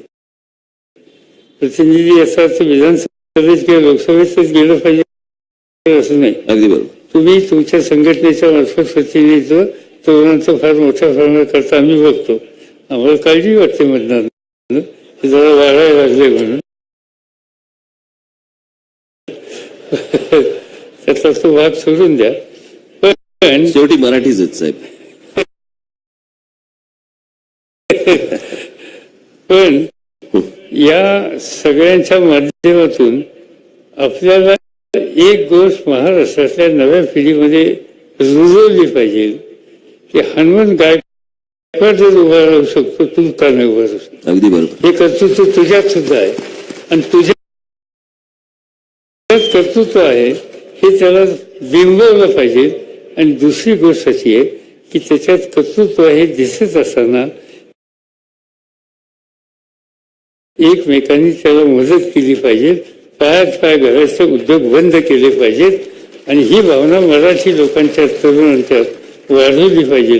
माझी खात्री आहे की महाराष्ट्रातला तरुण हनुमान गायकवाड सरकार स्वतःच्या कर्तृत्वानं उभं करेल आणि स्वतःचा तो प्रश्न सोडवेल, पण त्याच्यासारख्या आणखीन 10 लोकांना सुद्धा सेवा करायची संधी दिली. दुसरा एक अजून एक महाराष्ट्रातला एक अत्यंत गंभीर विषय, आणि तो म्हणजे महाराष्ट्रात गरिबी ही काही आज नाहीये. महाराष्ट्रात गरिबी ही पूर्वी पण होती. पण आजचा पवार साहेब शेतकरी आत्महत्या करतो, परंतु पूर्वी गरिबी असताना तेव्हा शेतकरी आत्महत्या करत नव्हते. हे आत्महत्या करण्याचं जे प्रमाण आहे हे गेल्या 15-20 वर्षामध्ये मोठ्या प्रमाणावरती वाढलं. कधी थांबणार आणि कसं थांबणार? त्याच्या मी खोलात गेलोय. त्याचं कारण असं आहे की मी शेतीमंत्री असताना यवतमाळ जिल्ह्यामध्ये आत्महत्या केल्याच्या संबंधी एक माहिती माझ्या कानावर आली. मी कलेक्टरना कॉन्टॅक्ट केलं, माहिती खरी होती. मी अस्वस्थ झालो. मी प्राईम मिनिस्टरकडे गेलो, मनमोहन सिंगांच्याकडे, आणि त्यांना सांगितलं की शेतकऱ्यांनी आत्महत्या केली हे लक्षण चांगलं दिसत नाही. आपण दोघांनी तिथे गेलं पाहिजे आणि त्याच्या कुटुंबियांना भेटलं पाहिजे आणि त्यातनं एक संदेश दिला पाहिजे की हा मार्ग नाही.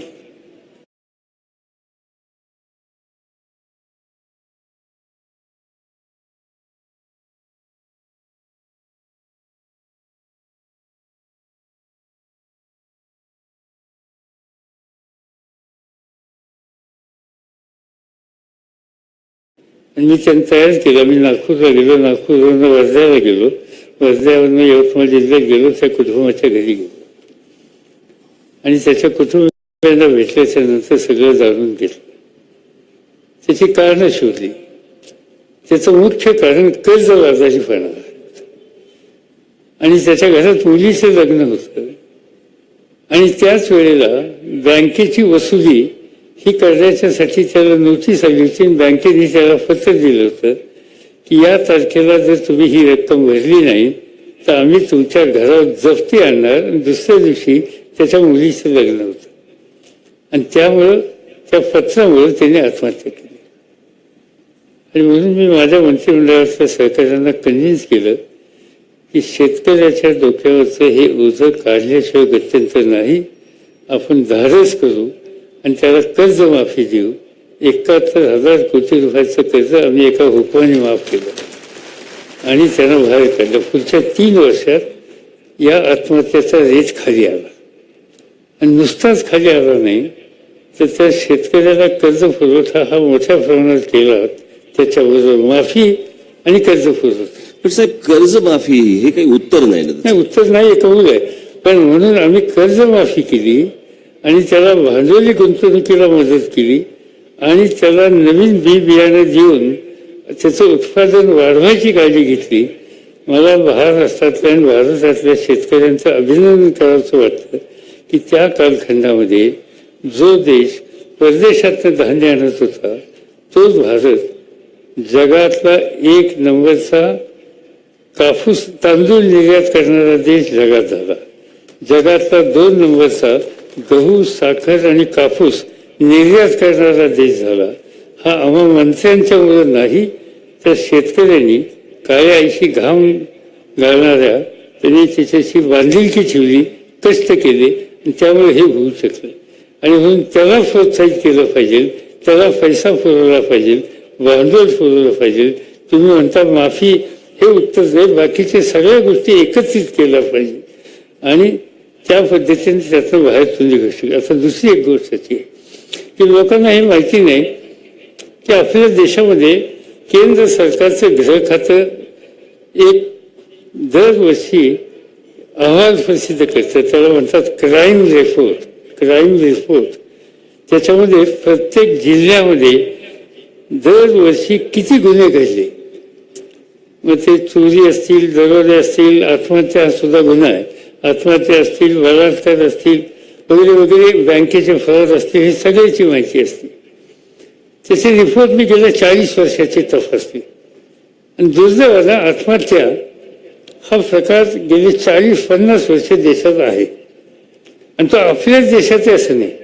ऑस्ट्रेलियामध्ये सुद्धा मला शेतकऱ्यांच्या आत्महत्या जाणवल्या, अमेरिकेत सुद्धा जाणवल्या. आपल्याकडे थोडं प्रमाण जास्त आहे, त्याचं कारण गरिबी आणि या प्रश्नाकडे पाहिजे तसं बघितलं गेलं नाही. गेल्या आत्महत्याचे प्रकार वाढल्याच्या नंतर बघायला लागले, पण तरीही याच्यात अजून खूप करण्याची गरज आहे. आणि दुसरी गोष्ट, आत्महत्या हा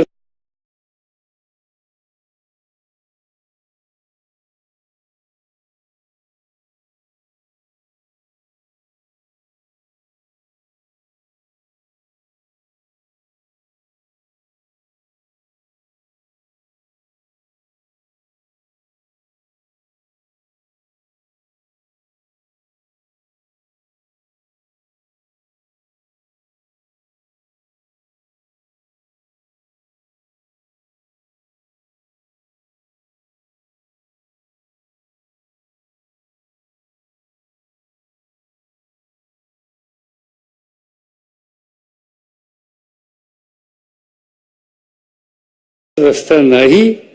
आपण याच्यातून मार्ग काढून यशस्वी झालंच पाहिजे.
करू शकत नाही, त्या तुम्ही रद्द करा. रद्द कशा होतील?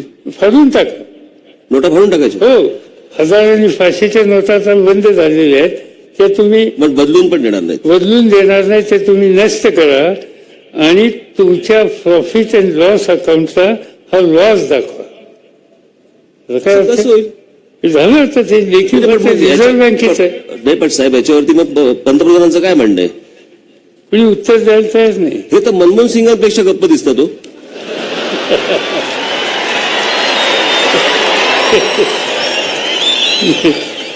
मनमोहन सिंग निर्णय घेत होते. हो, ते निर्णय घ्यायला त्यांनी असल्या गोष्टी कधी ते साहेब, स्वतः जरा थोडासा वेगळ्या विषयाकडे जातो. जरा खूप वेळ झालाय, मला असं वाटतं खूप लोक इथे आहेत.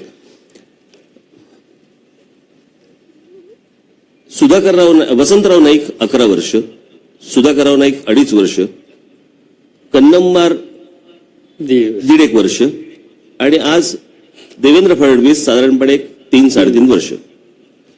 इतके मुख्यमंत्री विदर्भातनं महाराष्ट्राला लाभल्यानंतर पण विदर्भ स्वतंत्र व्हावा अशी मागणी का होती?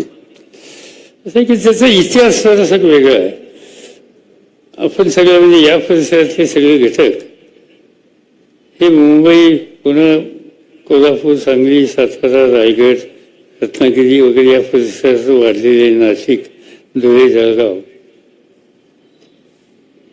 इथलं एक सामाजिक चित्र, इथला इतिहास, या सगळ्या गोष्टी आणि विदर्भातल्या आणि मराठवाड्यातल्या गोष्टीमध्ये फरक आहे. मराठवाड्यामध्ये अनेक वर्ष निजामाचे राज्य होतं.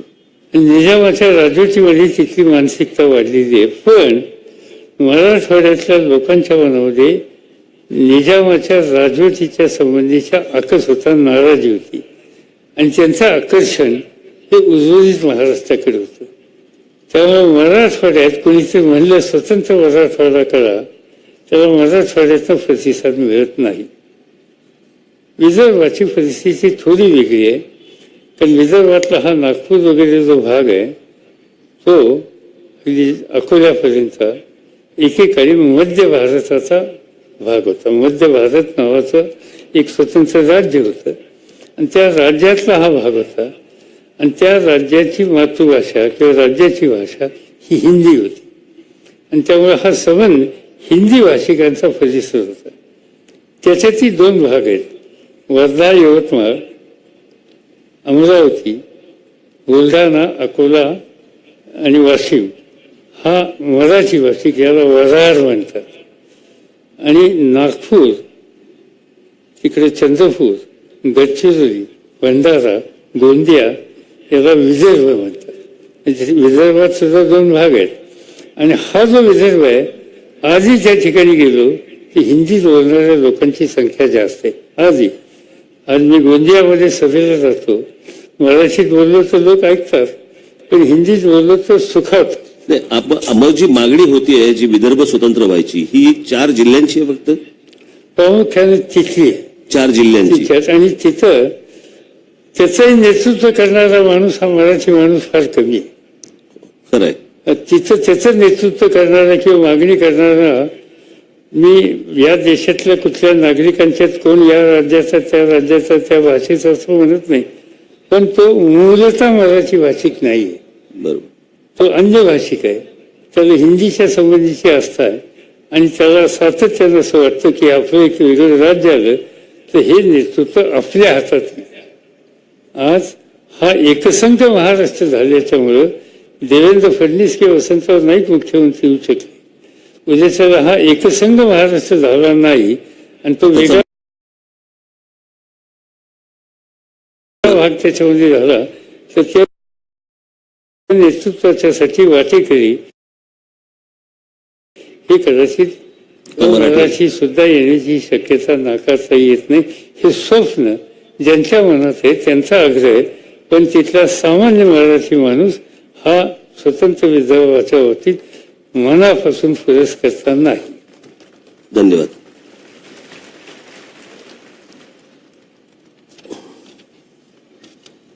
मी मात्र त्याच्यात भूमिका तिथे घेतली की कोणाला हवंय त्यांनी लोकमत त्या ठिकाणी स्पष्ट करावं, निवडणुकीच्या माध्यमातून घ्यावं. पण ते लोकमत काही कोणी घ्यायला तयार नाही, कारण त्यांना माहिती लोकमत मिळणार नाही. हो, माझी एक सभा झाली होती काही वर्षांपूर्वी विदर्भामध्ये आणि त्यावेळेला मी हे म्हटलं होतं की लोकमत घ्या आणि लोकांचं काय म्हणणं आहे त्यानुसार तुम्ही निर्णय घ्या. करेक्ट.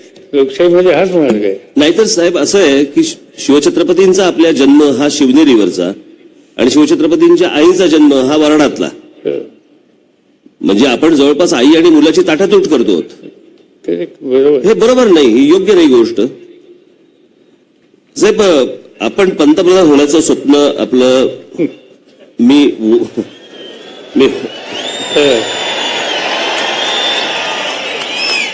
होतं असं म्हणणार नाही, ते आजही आहे. आणि महाराष्ट्र आणि या देशाला जर समजा मराठी पंतप्रधान लाभला तर सर्वाधिक आनंद मला होईल.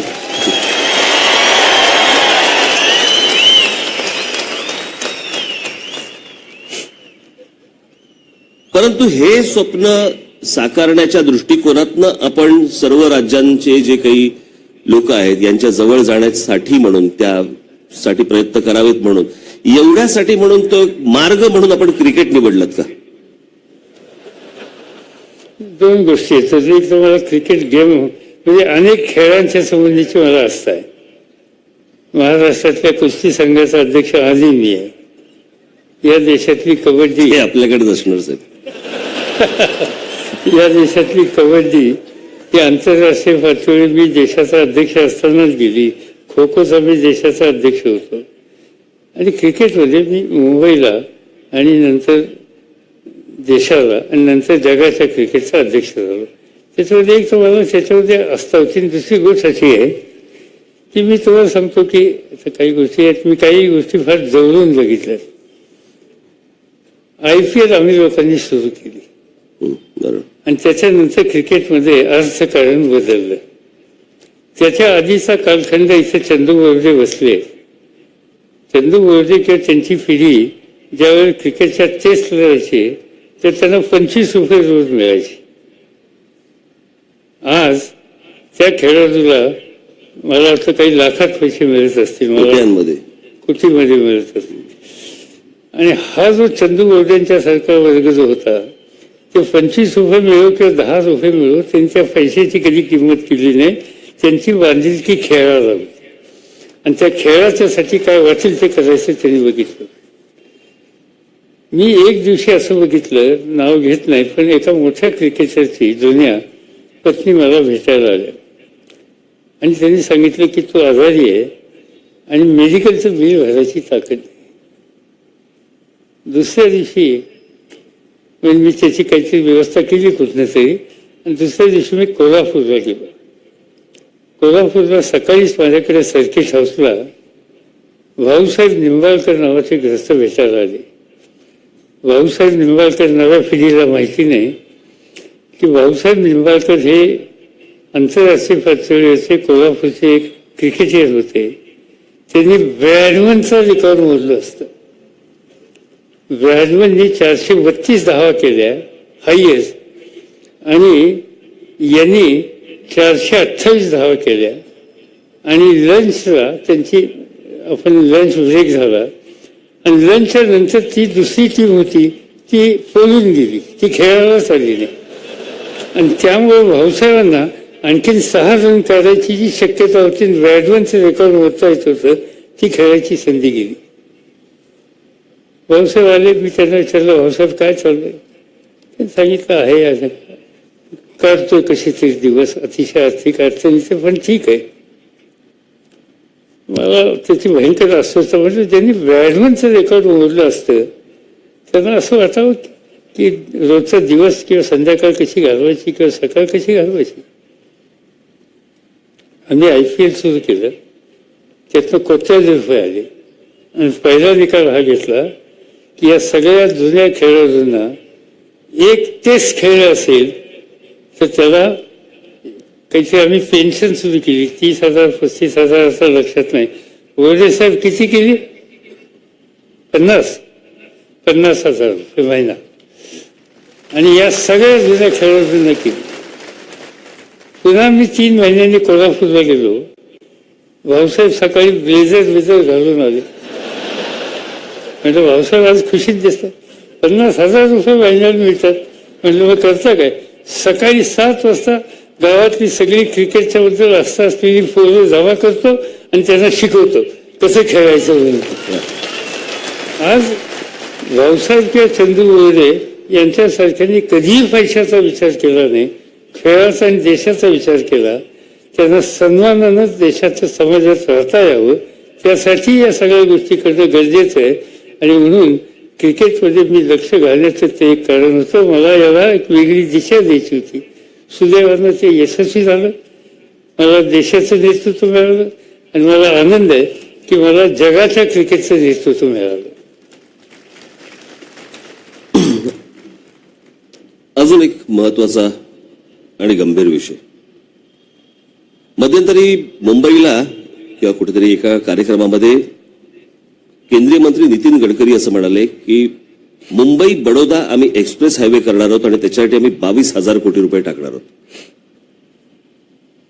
नरेंद्र मोदींनी निवडणुकीआधी कधीही नाही, नंतर एक अचानक साक्षात्कार झाल्यासारखा 1,10,000 कोटी रुपयांचं मुंबई अहमदाबाद बुलेट ट्रेन सुरू करायचं त्यांचं काहीतरी ते सुरू केलं.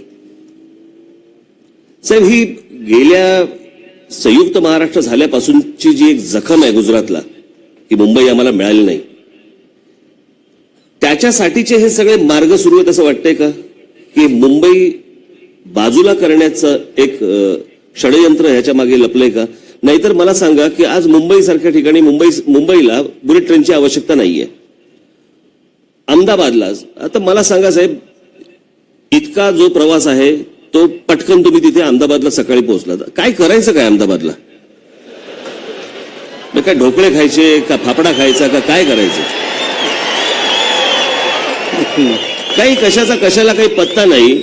आणि आपण जर समजा बुलेट ट्रेन आणायची असेल तर आपण सर्वात जास्ती लांबचा जो काही प्रवास असेल, समजा मुंबई दिल्ली असेल, मुंबई बाबा कलकत्ता असेल, मुंबई चेन्नई असेल, मी समजू शकतो. परंतु यांच्या मनात पहिलं अहमदाबादच येतं, यांच्या मनात पहिल्यांदा बडोदाच येतं. परंतु ते त्यांच्या मनात राहू देत. मला जी भीती वाटते या सगळ्या अख्ख्याच्यात की हे मुंबई स्वतंत्र करण्याचं षडयंत्र आहे का? कारण त्यांनी जो पट्टा निवडलाय तो तसा आहे. आपण मगाशी जे नाव घेतलं, आपण जे इथे शिकलेत राम नाईक, तो जुना राम नाईकांचा जो मतदारसंघ आहे वसई विरार पर्यंत जो जाणारा, तो सगळा पट्टा आपल्याला ह्याच्यातनं दिसतो. काय वाटतं याच्याबद्दल? दोन गोष्टी आहेत. त्याच्यातली चर्चा खूप झाली दिल्लीमध्ये सुद्धा. आम्ही लोकांनी त्याच्यात बुलेट ट्रेनला विरोध केला नाही. आम्ही अशी भूमिका आणली, बुलेट ट्रेन करायची असेल तर दिल्ली मुंबई करा. खरंच आहे. चंद्रपूर, नागपूर, मुंबई, पुणे, कोल्हापूर अशी बुलेट ट्रेन करा. महाराष्ट्राला एकसंघ करणारी. आज तुम्ही फक्त अहमदाबाद मुंबई करतात. याचा अर्थ तुम्ही जे म्हणला की अहमदाबादला जाऊन काय खाऊन डोका खायचा का काय करायचं, अहमदाबादला कुणी जाणार नाही, मुंबईला येतील. मुंबईची गर्दी वाढेल. मला हाच धोका जास्ती दिसतोय. प्रश्न असा आहे, इथून आमचे लोक जाणारच नाहीयेत, तिथून इथे येत आहेत. आणि दुसरी गोष्ट अशी आहे की मुंबई अहमदाबाद या ट्रेनमध्ये पहिल्या वर्गात किंवा फास्ट ट्रेनमध्ये बसणाऱ्या लोकांची संख्या जर बघितली तर एखाद्या नव्या ट्रेनची सुद्धा आवश्यकता नाही, हा निष्कर्ष रेल्वे विभागामध्ये अगदी काढला गेलेला आहे. आणि त्यामुळे ते कारण नसताना ते केलेलं आहे. पण त्याच्यामध्ये मला असं वाटतं म्हणजे त्याचं स्पष्ट सांगायचं म्हणजे कोणी वरून खाली उतरलं की मुंबई महाराष्ट्रापासून कोणी तोडू शकत नाही आणि कोणी तोडून देणार नाही. तो डाव असेल. नाही साहेब, आपण सगळेजण त्याच्यासाठी आहोतच, त्याचा काही विषय नाही. परंतु माझं असं म्हणणं आहे की हे यांचं षडयंत्र जे सुरू आहे, ह्यांच्या डोक्यात जो विचार येतो पहिला, तो गुजरातशी संबंधित येतो. आता महाराष्ट्रामध्ये अनेक ठिकाणी गुजराती लोक राहतात, जे पूर्वापार अनेक लोक राहतात, जे उत्तम मराठी बोलतात, जे या मातीशी एकरूप झालेले आहेत. परंतु जे ज्या प्रकारचे आज बाहेरून जे लोक येत आहेत आणि जे मुंबईकडे किंवा पुण्याकडे खास करून जे त्यांचा बघण्याचा जो दृष्टिकोन आहे, हे काही साधं सरळ सोपं दिसत नाही मला. असं आहे की ही गोष्ट खरी आहे की त्याच्यामध्ये मगाशी मी सांगितल्याप्रमाणे तुम्ही कधी गप्प बसणार नाही, मुंबई कोणी हलवू शकत नाही, ही गोष्ट खरी आहे. पण मुंबई म्हणजे काय, पुणे म्हणजे काय, देशाचा अर्थकारण, आणि त्या अर्थकारणावर आपला कब्जा असला पाहिजे अशा प्रकारचा दृष्टिकोन काही घटकांचा आहे. आणि त्या घटकांना प्रोत्साहित करण्याच्या संबंधीची भूमिका देशाचं नेतृत्व ज्यांच्याकडे त्या घटकांच्याकडून होतं का काय, ही एक शंका लोकांच्या मनात यायला लागली. आणि त्यामुळे तुम्ही म्हणता हा विचार लोकांना अस्वस्थ करणार आहे, पण हे कधी यशस्वी होणार नाही. पण तो प्रयत्न आहे असं सरळ दिसतं. मी गेल्या 10-12 दिवसाच्या पूर्वी एवढं दिसतं निश्चित. वसई विरार या सगळ्या पट्ट्यामध्ये गेलो होतो. तर वसई विरार या सगळ्या पट्ट्यामध्ये म्हणजे एकेकाळी मी जायचो वसईला तर सगळा एक ख्रिश्चन किंवा मराठी हा सगळा टक्का त्या ठिकाणी दिसायचा. आता सगळे म्हणजे बोर्ड सुद्धा मला मराठीतच दिसतात असं नाही, मला गुजराती बोर्ड सुद्धा दिसतात. मी काही गुजराती भाषेचा द्वेष करत नाही, पण एवढ्या मोठ्या प्रमाणात गुजराती भाषेचं आक्रमण या परिसरामध्ये व्हायला लागलेलं आहे. याचा अर्थ तिथं काहीतरी कष्ट करण्यासाठी जसं लेबर आपल्याकडं उत्तराखंडमधनं किंवा आपल्याकडे UP मधनं किंवा बिहारमधनं कष्टाला माणूस येतो, तसा हा कष्टाच्यासाठी येत नाही, तो अर्थकारणासाठी येतो.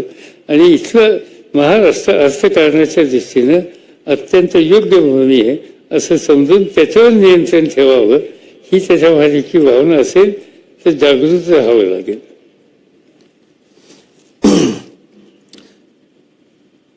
नरेंद्र मोदींबद्दल आपलं पूर्वी काय मत होतं आणि आज काय? दोन गोष्टी आहेत. मोदींच्या बाबतीत एक असं आहे की साहेब खरं सांगा. एक गोष्ट त्याच्याबद्दलची अशी आहे, त्यांच्या जमेच्या ज्या गोष्टी आहेत या ग्रहस्थाला प्रचंड कष्ट करण्याची तयारी आहे. सकाळी लवकर उठणार, तयार होणार. मी सुरू केलंय पण ह्याने पंतप्रधान होता येतं.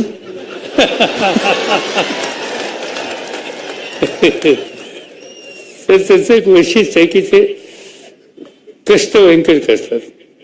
कष्ट करून म्हणजे मेहनत करणं, ऑफिसमध्ये जास्तीत जास्त वेळ बसणं वगैरे या सगळ्या गोष्टी त्यांच्या अत्यंत जमेच्या बाजू आहेत. गुजरातमध्ये त्याचा फायदा झाला. गुजरातच्या डेव्हलपमेंटमध्ये त्यांचं योगदान होतं, त्यांची जमेची बाजू आहे. मला स्वतःला असं वाटतं की गुजरात राज्य चालवणं किंवा उद्या कर्नाटक राज्य चालवणं आणि भारत चालवणं ह्याच्यात फरक आहे. आपल्याच राज्यामध्ये विदर्भ, मराठवाडा किंवा कोकण असे भाग आहेत. या राज्यात अशी काही फारशी भाग नाही, थोडे असले तर कच्छ किंवा काय. पण राज्य चालवणं एखाद्या व्यक्तीला सहज शक्य आहे. योग्य लोकांची टीम घेऊन, चांगले अधिकारी घेऊन तो राज्य चालवू शकतो. पण देश चालवायचं म्हणल्याच्या नंतर स्थिती वेगळी असते. जो कोणी प्रधानमंत्री असेल त्याला, तो गुजरातमधला असेल तर त्याला कच्छ माहिती आहे, त्याला काठेवाड माहिती आहे, त्याला अहमदाबाद माहिती आहे, त्याला सुरत माहिती आहे. पण त्याला नॉर्थ ईस्ट मधले प्रत्येक दिमापूर किंवा बाकीचे जिल्हे तितकेच माहीत असतील असं नाही, किंवा केरळमधला एखादा तालुका किंवा डिस्ट्रिक्ट तितकाच माहीत असेल असं नाही. आणि म्हणून देश चालवायचा असेल तर तुम्हाला टीम लागते. मग ती टीम कोणी केरळमधलं असेल, कोणी दक्षिणेतल्या तामिळनाडूमध्ये असेल, कोणी महाराष्ट्रातलं असेल, कोणी गुजरातमधलं असेल, नॉर्थ ईस्टमधलं असेल, बंगालमध्ये असेल, UPतले असतील. त्या टीमच्या माध्यमातून देश चालवत आहे. आज मला असं दिसतंय की आजच्या राज्यकर्त्यांना टीम म्हणून काम करायची भूमिका दिसत नाही. मी काम करणार. आणि त्यामुळं टीमचा अभाव असला तर बाकीच्या सहकार्यांच्यामध्ये प्रत्येक निर्णय घेण्याच्या पूर्वी जरा विचारून या, जरा त्यांच्या कानावर घाला. अशा प्रकारच्या सूचना आम्हाला काही आमचे सहकारी त्या ठिकाणी करतात. याचा अर्थ टीम म्हणून काम करण्याच्या बाबतीत आजच्या नेतृत्वाच्याकडून हवं तशा प्रकारची कामगिरी केली जाते का नाही याची शंका दिसते. आणि देश चालवायला अशी शंकेची अवस्था ही योग्य नाही.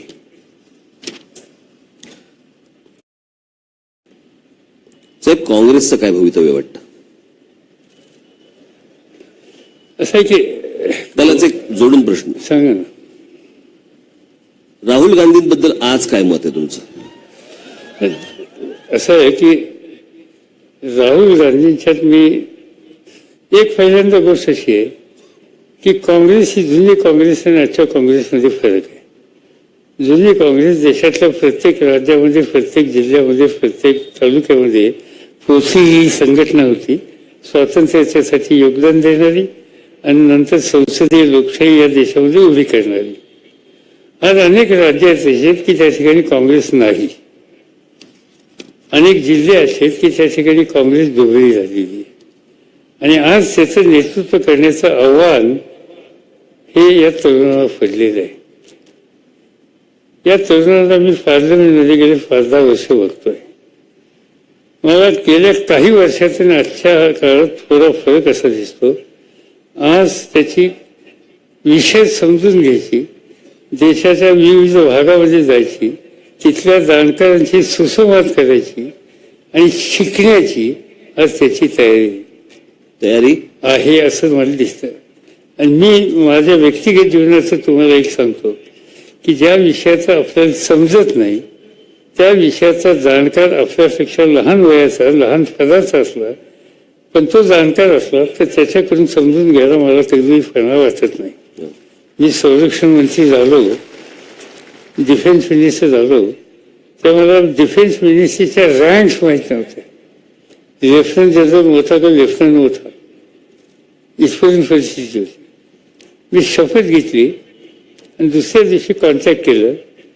जनरल SP थोरात म्हणून भारताच्या आर्मीचे नंबर 2 ग्रस्त, खरं ते आर्मी चीफच व्हायला होते पण काही राजकारणामध्ये होऊ शकले नाही. ते कोल्हापूरला होते आणि पुण्यामध्ये वायस फरांफे म्हणून जनरल फरांफे हे राहत होते. दोघेही रिटायर झाले. आणि मुळगावकर हे पुण्यात राहत होते. त्यांचा लोणावळा बंगला होता, तो एअरफोर्सचे प्रमुख होते.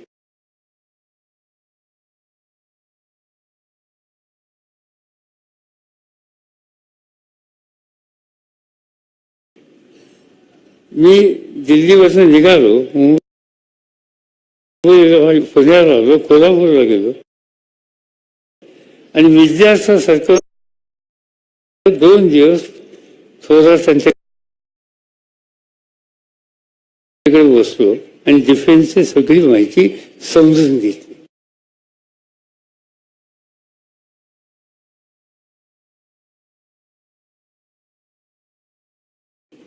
मोलगावकरांच्याकडनं घेतली, फरांफेंच्याकडनं घेतली. आज राजकारणामध्ये विविध विषय असतात, त्या सगळ्या विषयाची तुम्ही तज्ज्ञ असू शकत नाही, पण देश चालवायचा नंतर म्हणल्यावर तो विषय जाणकारपणानं समजून घ्यायची आवश्यकता असते आणि त्यासाठी तुम्ही तो प्रयत्न केला पाहिजे. आज मला राहुल गांधी ते प्रयत्न करायच्या नादाला लागलेले असं दिसतं. त्याचं एकच उदाहरण सांगतो. इथं वसंतदादा शुगर इन्स्टिट्यूट आहे, उसाच्या आणि साखरेच्या बद्दल संशोधन करणारी आहे. मी त्याचा अध्यक्ष आहे. आणि एक दिवशी सकाळी माझ्या बैठकीमध्ये निरोप आला की राहुल गांधी येणार. मी म्हटलं अचानक हो म्हणले, ते काही व्हिजिटला आहे, ते येतात. आले आणि त्यांनी तिथं 2 तास घालवले. ऊस म्हणजे काय, त्याची पद्धत काय, कारखाना म्हणजे काय, साखर म्हणजे काय, ऊस म्हणजे काय असं विचारलं. ऊसाच्या जाती असतात, तर या सगळ्या जाती कुठल्या इथे आहेत, UP मध्ये आणि महाराष्ट्रात काय फरक आहे. म्हणजे मला एकदा मध्यंतरी एक जण बेला भेटले, त्याने असं कोणाला तरी विचारलं की आपण ऊसाचा रस घेणार का, तर ते बोलले हो. विथ शुगर घेणार का विदाऊट शुगर घेणार. त्यांच्याबद्दलचे बाकीच्या अशा गोष्टी करायला तुम्हाला कार्टुनिस्टचा खूप विषय होतो. पण ते आत्ता त्यांची भावना ज्यातलं आपल्याला समजत नाही ते समजून घेण्याची, आणि ती भावना ठेवून जर त्यांनी पुढे पावलं टाकली आणि जर देशातल्या तरुण पिढीने त्यांना प्रोत्साहित केलं तर कदाचित काँग्रेसला चांगले दिवस येतील. पण देशाच्या दृष्टीनं एक मजबूत पक्ष दुसरा असण्याची गरज आहे. आणि आज आम्हा सगळ्यांचे छोटे पक्ष आहेत, पण तो पर्याय द्यायची ताकद आज भारतीय जनता पार्टीला काँग्रेस आहे. ही गोष्ट अमान्य करण्याचा अर्थ नाही, ती वस्तुस्थिती. तुम्हाला महाराष्ट्रातला आपल्याला साहेब कोणता प्रश्न चिंतेत पाडतो. मगाशी जर तुम्ही प्रश्न काढला महाराष्ट्राचं सामाजिक आणि जातीय ऐक्य, मला हा प्रश्न फार चिंतेचा वाटतो. कारण त्याच्यात मला काय दिसायला लागले, थोडा विद्वेष वाढायला लागलेला खरंय. आणि हा विद्वेष समाजामध्ये घटकांच्या मध्ये वाढणं हे महाराष्ट्राच्या दुपारचा डबा खाणारे 4 मित्र आता एकमेकांकडे जातीने पाहायला लागले. मला असं वाटतं अशी परिस्थिती महाराष्ट्रामध्ये कधी नव्हती आणि हे कॉलेज आणि शाळांपर्यंत पोहोचायला लागलं प्रकरण. मला असं वाटतं आपल्याला सामुदायिकरित्याच या सगळ्या गोष्टी कुठेतरी बंद कराव्या लागतील. हे खरं सांगायचं म्हणजे आपण राजकारण करू, निवडणुका करू, तुम्ही तुमची संघटना चालवा, मी माझी संघटना चालू, पण काही गोष्टी अशा आहेत की ज्याच्या बाबतीत आपण राजकीय अभिलेख न ठेवता सुद्धा आपल्याला लक्ष केंद्रित करावं लागेल. आणि ती म्हणजे ही माणसामध्ये तरुणांच्या मध्ये जात, धर्म, भाषा याच्यातून एक अंतर आणि कटुता ही जी दिसते ती काही करून घालवली पाहिजे आणि ते ऐक्य निर्माण करायला पावलं टाकलीच पाहिजे.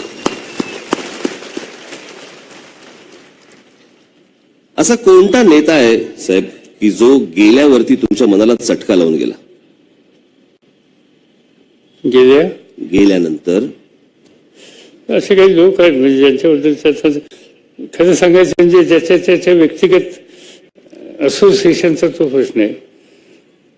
तर राजकीय विचारातच राजकीय विचार माझ्या दृष्टीने व्यक्तिगत माझ्या अत्यंत जवळचा म्हणजे यशवंतराव चव्हाण, एक सुसंस्कृत महाराष्ट्राची निर्मिती करणारा, देशामध्ये महाराष्ट्राची प्रतिष्ठा वाढवणारा आणि भारताच्या बाहेर देशाची प्रतिष्ठा वाढवणारा.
असा एखादा प्रसंग, एखादी घटना अशी आयुष्यातली जर तुम्हाला वाटलं की ही बदलता आली पाहिजे किंवा ही बदलता आली असती तर चांगलं झालं असतं, अशी एखादी कुठची घटना आहे की जी तुम्हाला आवडेल की ही बदलता आली पाहिजे होती? मला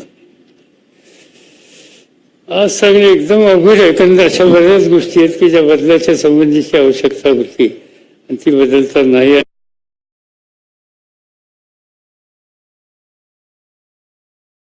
त्याच्याबद्दलची अस्वस्थता.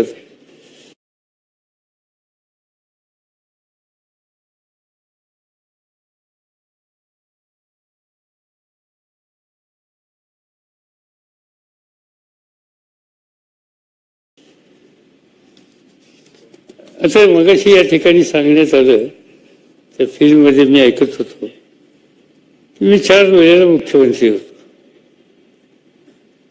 मला 50 वर्ष लोकांनी सतत निवडून दिलं, एक दिवस सुद्धा त्याच्यात कधी हे नाही.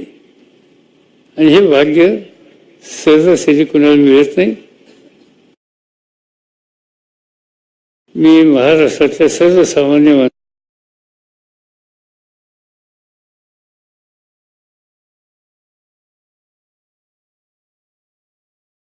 माणसाच्या बद्दल कृतज्ञता व्यक्त करतो.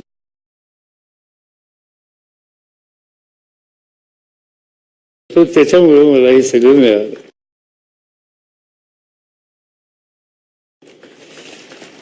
आता हे सगळं मिळाल्याच्या नंतर अजूनही मी ज्यावेळेला जातो फिरतो आणि मला गरिबी दिसते, मला अस्वस्थता दिसते. मगाशी काढलेला तुम्ही विषय शेतकऱ्यांच्यातली आत्महत्या त्या ठिकाणी बघायला मिळते. एखाद्या अबलेवर मुलींच्यावर अत्याचार केलेले दिसतात आणि समाज बाकीची बघायची भूमिका घेते. या गोष्टी माझ्या सरकारला अत्यंत अस्वस्थ करतात. मला असं वाटतं की आमच्या सगळ्यांचं जे काय आयुष्य असेल ते या सगळ्या लोकांना न्याय कसा देता येईल त्याच्यासाठी दिलं पाहिजे. आमचं प्राधान्य या गोष्टीच्यासाठी दिलं पाहिजे. ते आम्ही देऊ शकलो नाही की आमच्या व्यक्तिगत जीवनातली कमतरता आहे आणि ती कमतरता आपण घालवली पाहिजे. आणि त्यासाठी ती घालवण्याची कुवत असलेली पिढी ही जर आपण करू शकलो तर मला वाटतं की त्याचं मोठं काम होईल. आणि मी तुम्हाला सांगतो, मी तुमच्या निवडणुकीच्या मध्ये तुम्हाला किती यश आलं आणि किती अपयश आलं हे मी बघत नाही. अपयश आलं अनेकदा येतं अनेकांना, त्याच्याबद्दल काही विशेष महत्व नाही. पण मला तुमच्या भोवती महाराष्ट्रात एक तरुणांची पिढी उभी राहते असं दिसतंय.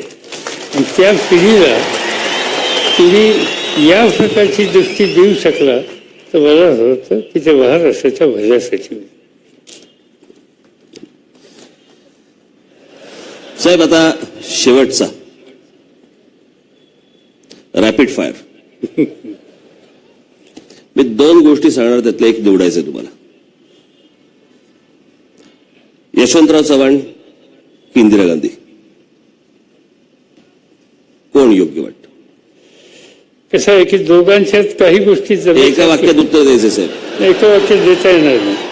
त्याचं कारण असं आहे की इंदिरा गांधींच्या काही गोष्टी मी ज्या पाहिल्या एका वाक्यात सांगण्यासारखी नाही. म्हणून तुम्हाला एक लहानशी गोष्ट सांगतो. इंदिरा गांधी रशियाला गेले. रशिया त्यावर सोव्हिएत रशिया होता आणि सोव्हिएत रशिया आणि भारत यांचा अत्यंत घनिष्ठ संबंध होता. इंदिरा गांधी उतरल्या मॉस्कोच्या विमानतळावर आणि एक पद्धत आहे, प्रोटोकॉल आहे की प्राईम मिनिस्टर त्या देशाचा गेला तर प्राईम मिनिस्टर किंवा त्या दर्जाचा मंत्री त्यांचं स्वागत केलं जातं.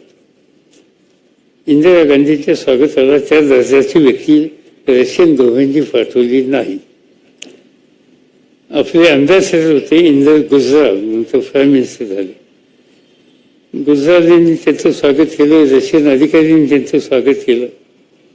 इंदिरा गांधींनी गुजरालना सांगितलं, त्यांची व्यवस्था केली होती क्रेमलिन हा रशियातला मॉस्कोतला राजवाडा, आपल्याकडे राष्ट्रपती भवन, तसं तिथं परदेशातले गेस्ट हे उतरतात, व्यवस्था करतात. इंदिरांनी सांगितलं क्रेमलिनला गाडी घ्यायची नाही, अँबॅसेडरच्या घरी जायची. अँबॅसेडरच्या घरी गाडी गेली. प्राईम मिनिस्टरनी सांगितलं.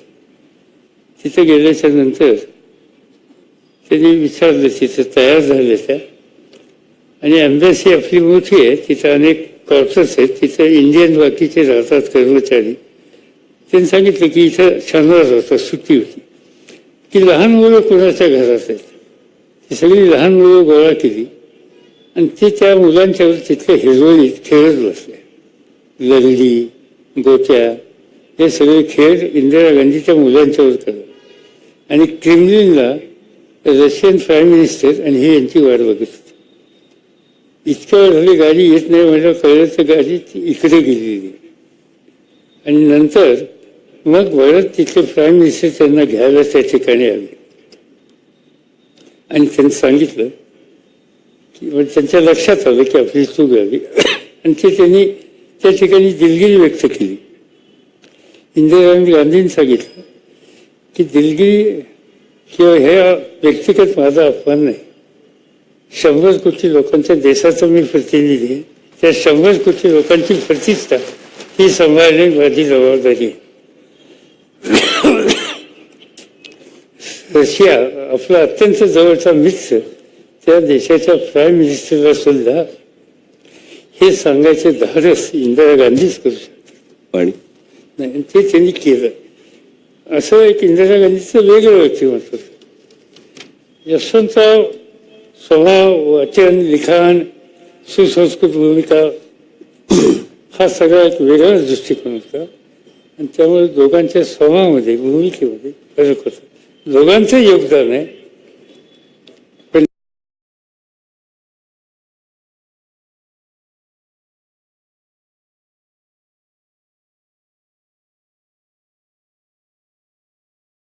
एकाचं योगदान आंतरराष्ट्रीय पातळीवर होतं आणि एकाचं योगदान आंतरराष्ट्रीय पातळीवरची जाण पण देशात आणि महाराष्ट्रात. साहेब, जरा मगाशी मी रॅपिड फायर सुरू करायच्या अगोदर एक प्रश्न राहिला, मी तो अतिशय महत्वाचा प्रश्न आहे आपल्यासाठी, कारण तो अनेकांना पडलेला प्रश्न आहे. आजवर आपल्यावरती राजकारणामध्ये अनेक प्रकारचे आरोप झाले, विविध प्रकारचे आरोप झाले, पण या सगळ्या झालेल्या आरोपांना आपण कधी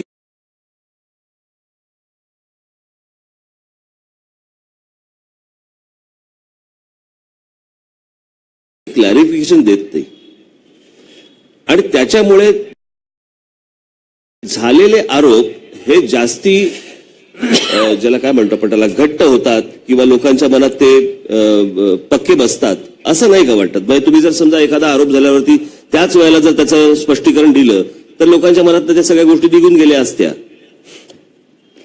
मला काही, मी तुम्हाला स्वच्छ सांगतो, हे आरोप होतात, झालेत आणि अनेकांच्यावर होतात, मी त्याला कधी महत्व देत नाही. मी एकदा सांगितलं होतं की लातूरला भूकंप झाला तो माझ्यामुळे झाला, एवढंच आता आरोप व्हायचा राहील, नंतर बाकी सगळे आरोप आहेत. प्रश्न आरोप करत असतात आणि त्याच्यात तथ्य नसेल त्याची इतकीची चिंता करायची नाही. माझा आरोप केला गेला दाऊद इब्राहिमची माझी दोस्ती, दाऊद इब्राहिम पाकिस्तानमध्ये किंवा कुठं माहिती नाही. आम्ही लोकांनी त्याचे सगळे असतील नसतील त्याची फारं ही काढली, उद्ध्वस्त केली, कशाचा काही संबंध नाही. हा प्रश्न कसा आला त्याच्या खोलात मी गेलो. त्याचा भाऊ कुठेतरी होता दुबईमध्ये, नवारा टाइम्स किंवा कुठल्या तरी वर्तमानपत्राचा प्रतिनिधी त्याच्या भावाला भेटला, तो काही त्याच्याविरुद्ध वॉरंट नव्हतं. हे सगळं कुटुंब कोकणातलं, रत्नागिरी जिल्ह्यातलं आणि मुंबईत वाढलेलं. ते दाऊदचा वडील पोलीस कॉन्स्टेबल होता, बॉम्बे पोलीस लाईनमध्ये राहिलेला. त्या पत्रकारांनी त्या दाऊदच्या भावाला प्रश्न विचारले बरेच, आणि त्यांना विचारलं तुम्ही मुंबईला का येत नाहीत? त्यांनी सांगितलं तिथलं सरकार आमच्या विरोधी आहे आणि आम्हाला त्या ठिकाणी अटक केल्याशिवाय राहणार नाही. आमची यायची इच्छा आहे, आमचा जीव अस्वस्थ आहे, मुंबईशिवाय आम्हाला चेंज करत नाही, पण आम्हाला जाता येत नाही. त्यांनी प्रश्न विचारला मुंबईत कोण आहेत, तुमच्या माहितीचं कोण आहे? दिलीप पवार माहिती का? तुमचं कोण माहिती नाही. आणखीन 3-4 नटांची नावं घेतली. हो म्हणजे आमच्या अत्यंत आवडची नट आहे. तर मी मुख्यमंत्री होतो. त्यांनी विचारलं मुख्यमंत्री शरद पवार माहिती का? ते म्हणजे उनको कौन नहीं जानता, वो तो हमारे चीफ मिनिस्टर, सब हम जानते हैं उनको. ते वाक्य त्यांनी केलं. दुसऱ्या दिवशी बातमी आली, दाऊदचा भाऊ म्हणतो की शरद पवारांना आम्ही जाणतो.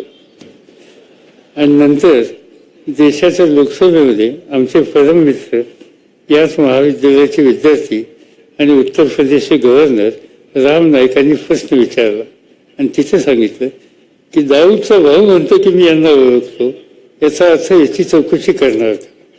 झालं सगळीकडे दाऊद दाऊद दाऊद दाऊद झालं. हे तेव्हा का नाही सांगितलं?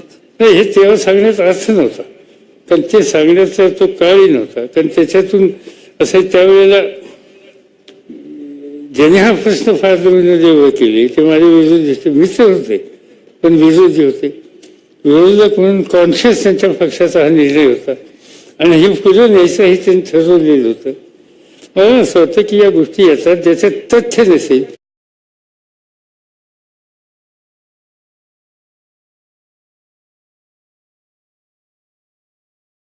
त्याची चिंता करू नये. थोडे दिवस त्रास होतो, अस्वस्थ होतो, कुटुंबातल्या लोकांना त्रास होतो, पण शेवटी कुणाचा त्याचा विश्वास राहत नाही. आज त्यातल्या एकही आरोपाच्या बाबतीत एकही व्यक्ती बोलत नाही. अगदी बरोबर. नाही म्हणजे प्रत्येक होणाऱ्या आरोपाला उत्तर देत बसलो तर तेवढा धंदा उरेल. रॅपिड फायर वरती येऊ. परत रॅपिड फायर वरती बघाशी जसं बोलू, शेतकरी की उद्योगपती?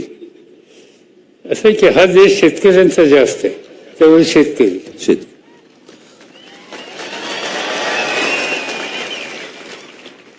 अमराठी उद्योगपती की मराठी उद्योगपती? उद्योगपती.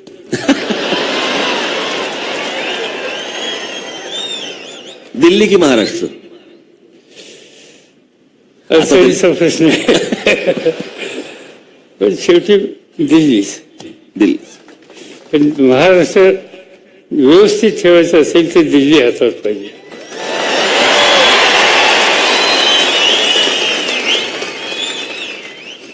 आता थोडा भविष्याचा प्रश्न म्हणून, काँग्रेस की भाजप?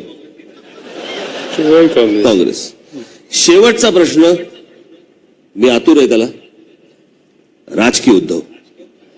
राजकीय राजकीय उद्धव.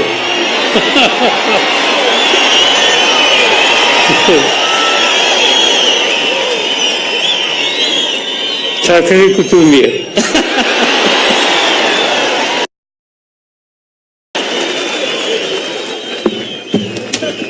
धन्यवाद.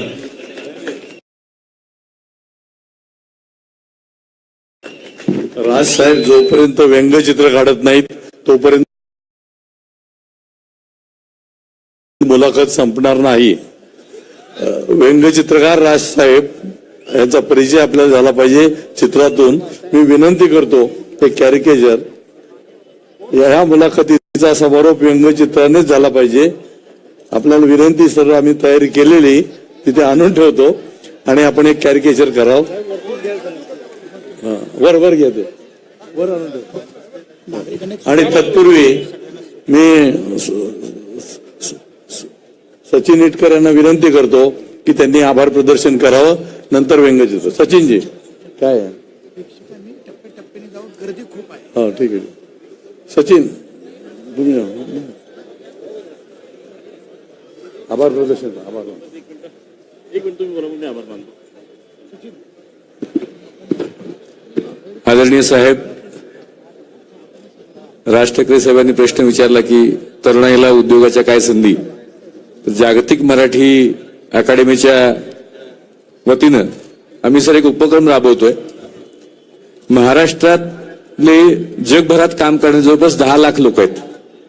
रामदास फुटाणे साहेबांच्या चिरंजीवानी हॉटेल काढलं लंडनमध्ये.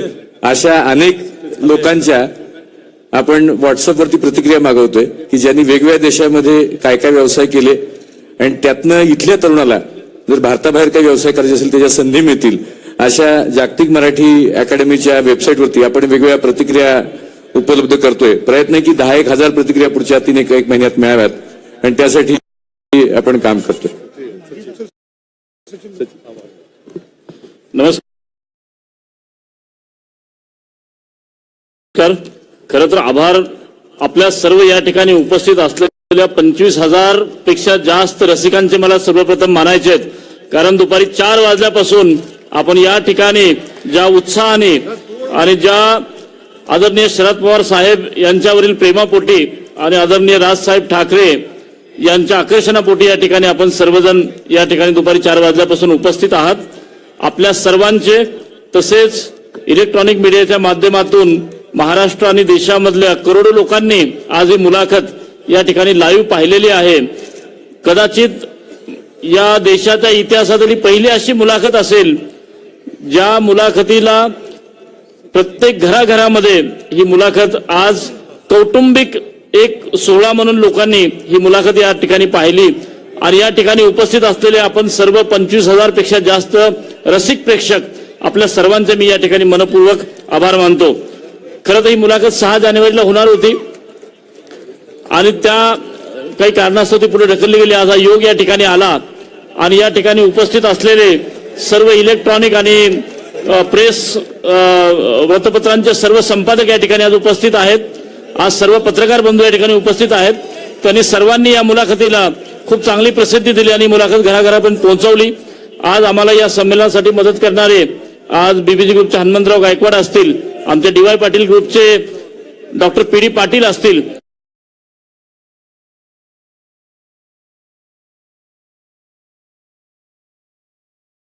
आणि आज या ठिकाणी ज्यांचा गौरव झाला ते सर्व सत्कार मूर्ती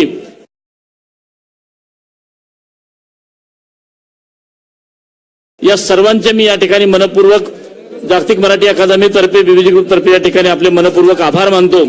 माझी आपणा सर्वांना या ठिकाणी एकच विनंती आहे, आज गर्दी भरपूर आहे, त्यामुळे थोडंसं टप्प्याटप्प्याने आणि सर्वांना कुठल्याही ज्या पद्धतीने आपण मागचे 4 तास या ठिकाणी उपस्थित होता, ज्या संयमाने आपण हा कार्यक्रम पाहिला, तोच थोडासा संयम आपण या ठिकाणी ठेवावा आणि पहिल्यांदा सर्व महिला आणि सर्व टप्प्याटप्प्याने आपण सर्वांनी बाहेर जाऊया. आपल्यासाठी पोलीस आणि आमचे स्वयंसेवक आपल्याला त्या ठिकाणी मार्गदर्शन करण्यासाठी आहेत. माझी या संमेलन आणि ह्या मुलाखतीच्या यशस्वीतेमागे सर्वात मोठा जर कुणाचा वाटा असेल तर तो सचिन नाईक यांचा आहे. कारण आज हे जर सर्व इन्फ्रास्ट्रक्चर या ठिकाणी उभा केलेलं आहे त्याचं सर्व श्रेय हे सचिन नाईक यांना आहे. विठ्ठल शेठ मणियार यांनी आम्हाला खूप मोलाची मदत या ठिकाणी केली.